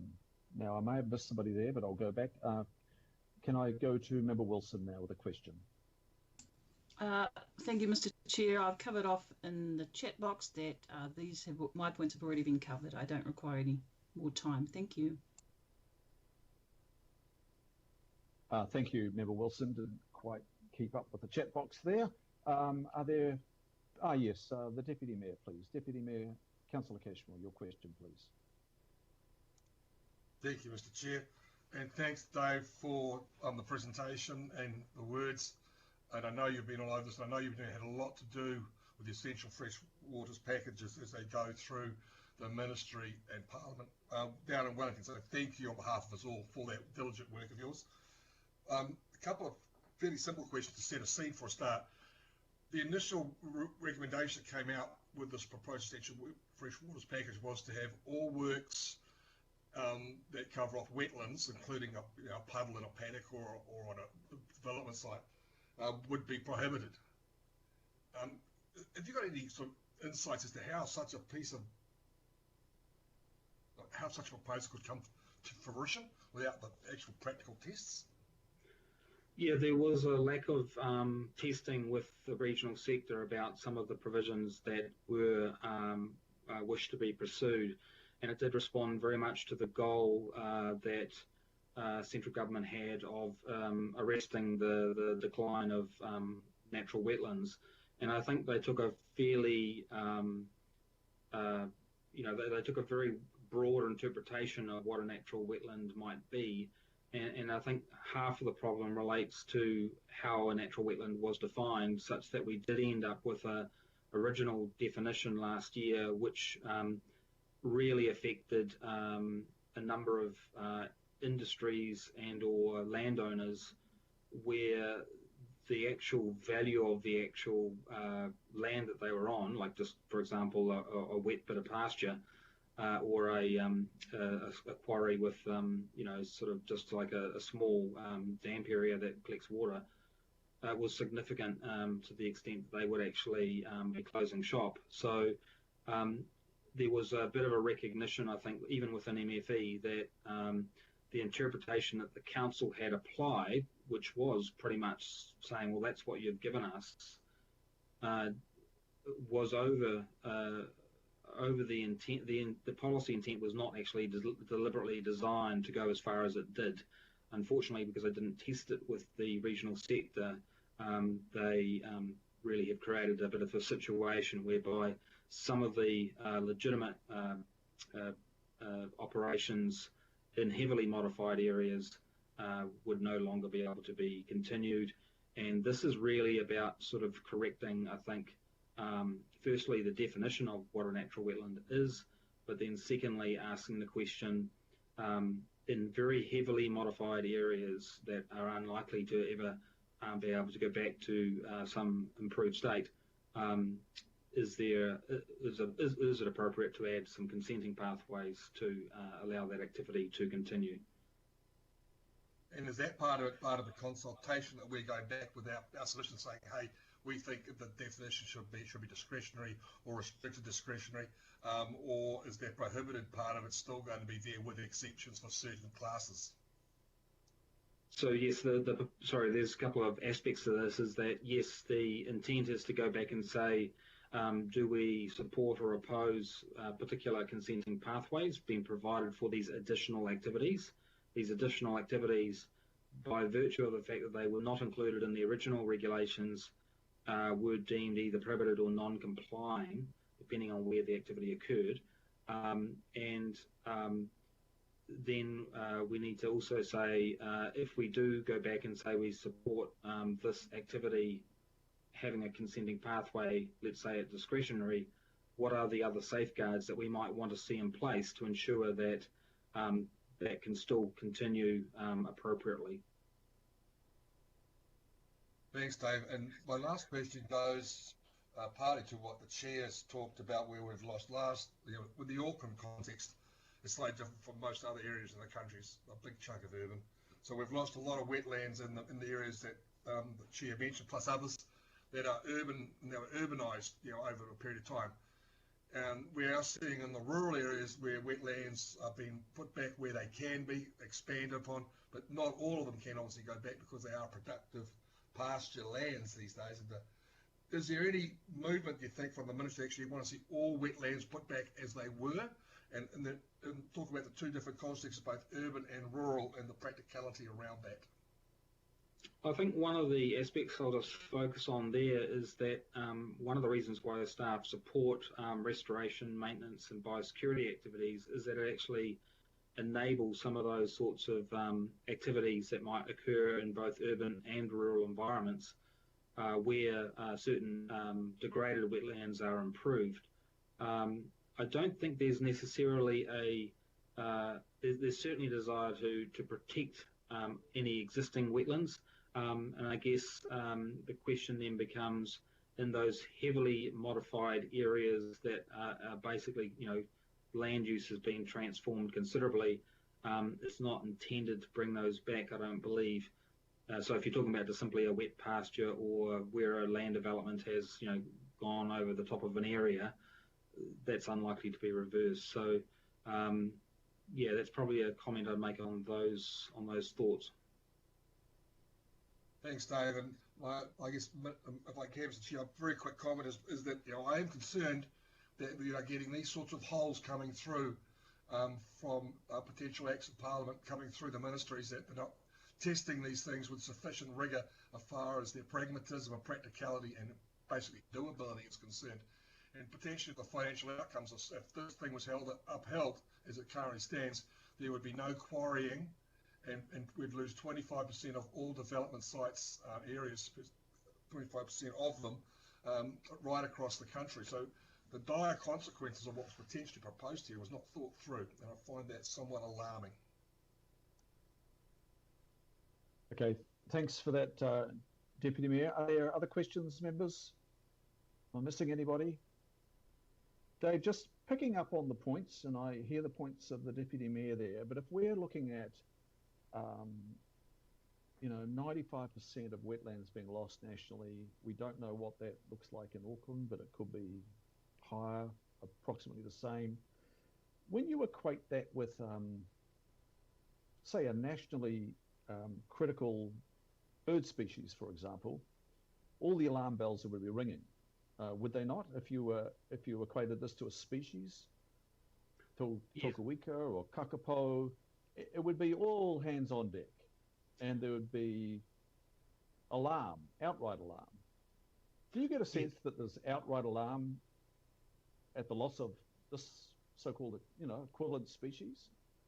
Yeah, so there's a lot of concern about the loss of wetlands in general, and I think the challenge we have with this kind of paper is to get broadly an understanding as to kind of what's not intended to be protected in terms of those heavily modified areas, in contrast to what you've just outlined, which is if this was, very clearly a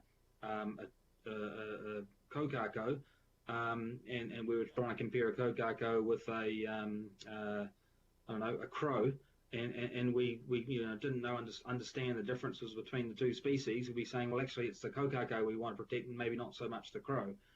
And I think that's part of the issue here, is we're trying to say, have we got our definitions right? Has Wellington got its definitions right? And then secondly, once we've got those definitions right, to what extent then would you protect the kokako of the, that we're actually looking at? And what would you do to ensure certain activities did not further denigrate from the protection of those habitats? Yeah, thanks. Look, there's the wetland itself, but wetlands don't exist in isolation. They are fed by catchments. Sometimes it's very subtle expressions of water just oozing out of a hillside, and they never stop. So how does this also address the boundary that is a bit of a blurred boundary between wetland and source of moisture and supply, and also in some instances the necessity that a wetland on its lower side has a barrier which is holding the moisture.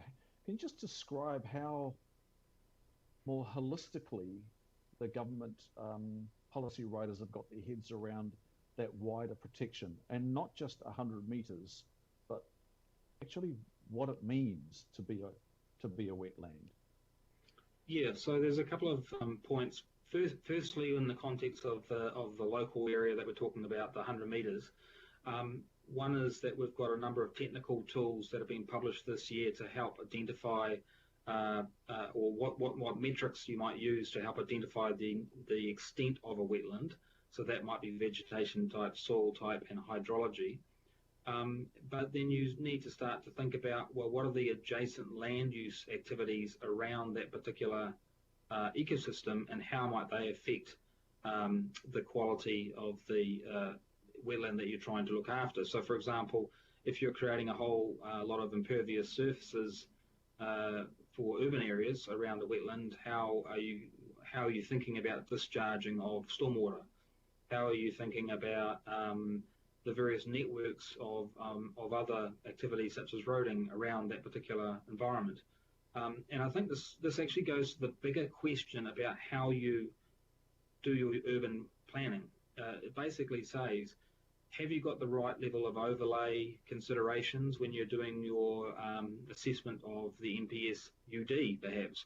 How are you determining all the different tributaries that might flow, the groundwater that might flow into these wetland areas, and what's between them and the wetland? So you do need to take a much wider catchment approach. And I think we will, as the NPS FM is gradually implemented from 2024, find that Auckland Council will need to really turn its mind to considering land use within the context of the environmental values associated with that particular area. So I think it's going to be much more holistic in terms of how we approach urban land use, or any land use, to be honest, across the region. Thank you, Dave. Councillor Hills with a question. Good, Chair. I think Councillor Simpson was first. No, you're next. Oh, sorry. It's all right, Richard. My question's been answered. It's okay. Perfect. Yeah, I guess on climate change, and it is mentioned a little bit, and it probably mirrors a bit of what Councillor Darby said actually. But we talk about the Amazon rainforest getting burnt down and things, but wetlands actually provide more carbon sequestration than our forests. And planting, we're talking about urban ngāhere, and everything we do is planting trees. I guess my question is, what is the impact of not being strong on this and not actually supporting this? The carbon impact of removal of wetlands that we have barely any of left. Have we looked into, and I always have a concern that we only look at the one side of potential negatives, but actually what happens if we are not being strong on pushing on this, especially in the space of our carbon, the legal requirements, but also what that means for the world, considering a third of wetlands were removed in the last 50 years. Yes, so there's been a bit of research work over the last decade in particular that's starting to look at this in the New Zealand context, and actually assessing what is the carbon that is actually locked up in the wetlands.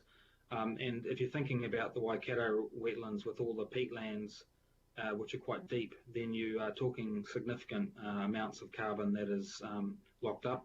But maybe in a very shallow wetland, in terms of its peat or the level of peat, you might expect much less carbon that's been locked up. And so it really comes down to understanding the geology, and once you assess how much carbon is involved in a particular area, then you can get a better appreciation as to how this is adding up for this region. I think one example I heard was that I think 100 tonnes of carbon are locked up per hectare if it was 30 centimetres deep, the actual peat, and that might be what you would expect in a very shallow peat environment.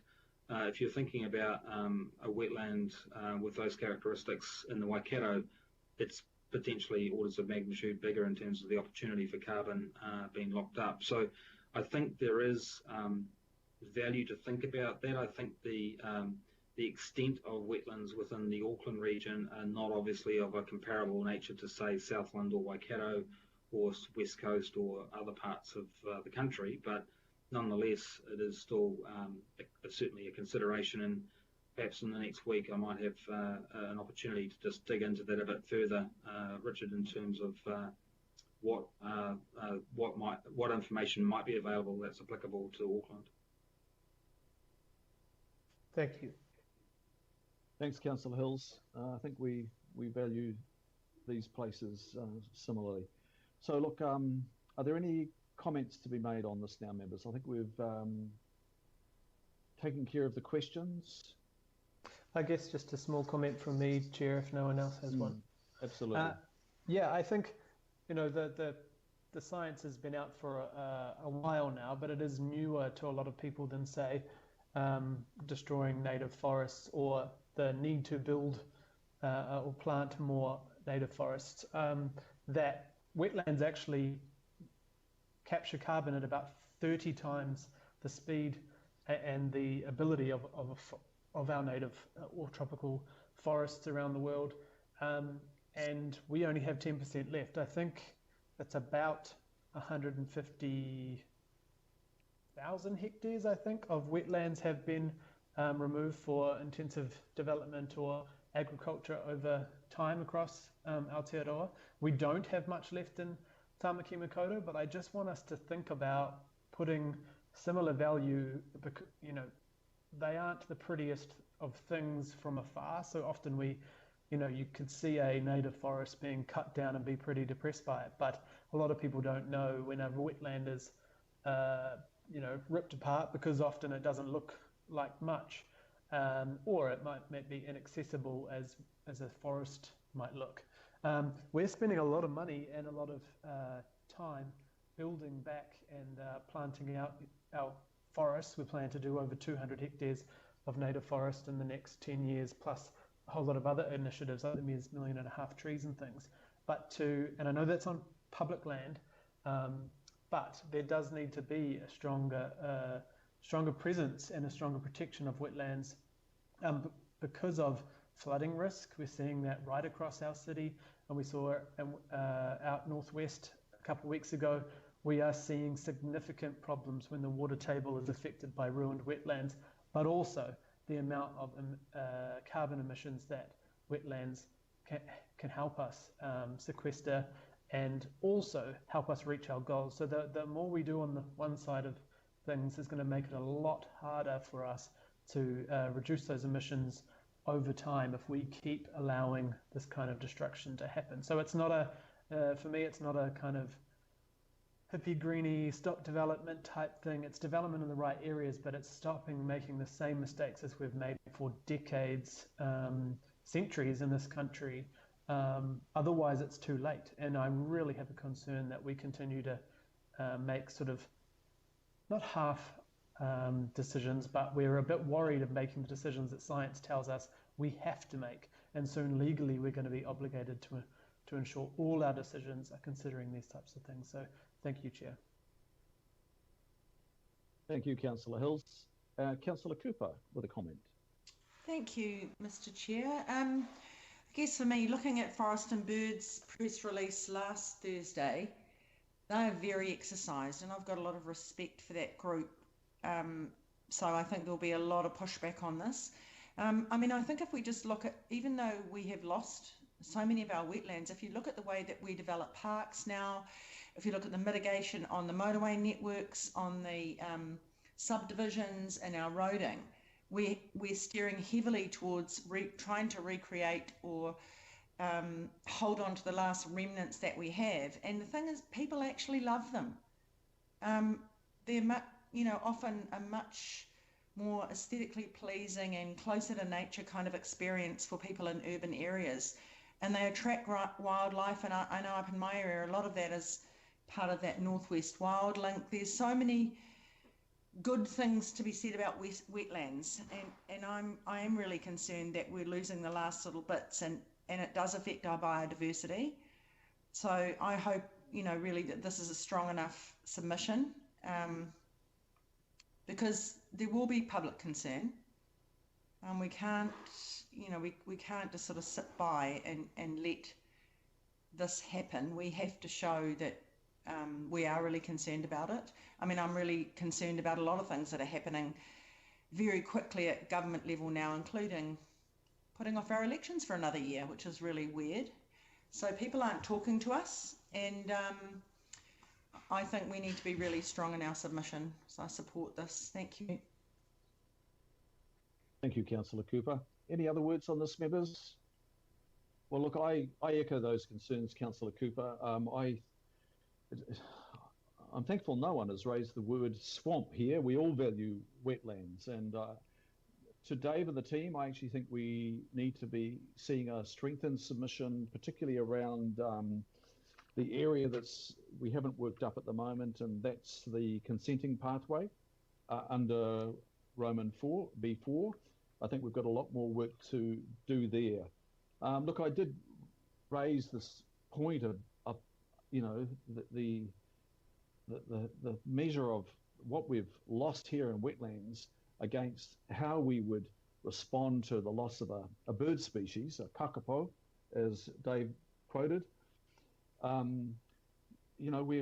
We're very quick, and rightly so, putting resource into that, but I still don't think we're anywhere near recognising the immense value of our wetlands. They're huge filtering systems, but as one person described to me as I walked through one of my wetlands, I've got 4 wetlands as a guardian of these beautiful places. They are like a grocery store, provisioning literally hundreds, if not thousands, of species, mainly insect species, but bird species. And looking down into a wetland when you're on top of one, you suddenly stop and realize it's just a hive of activity. If it's not insect life or bird life, there's something moving in front of you. There's something so dynamic about a wetland, and it's something we haven't valued in New Zealand. We are beginning to value it. I just hope that we do value it in our submission like we value a kakapo. And you can't have a mitigated outcome for the loss of a kakapo. It's either a kakapo or no kakapo. You've got to hold fast and hold on to these wetlands, be they small or great.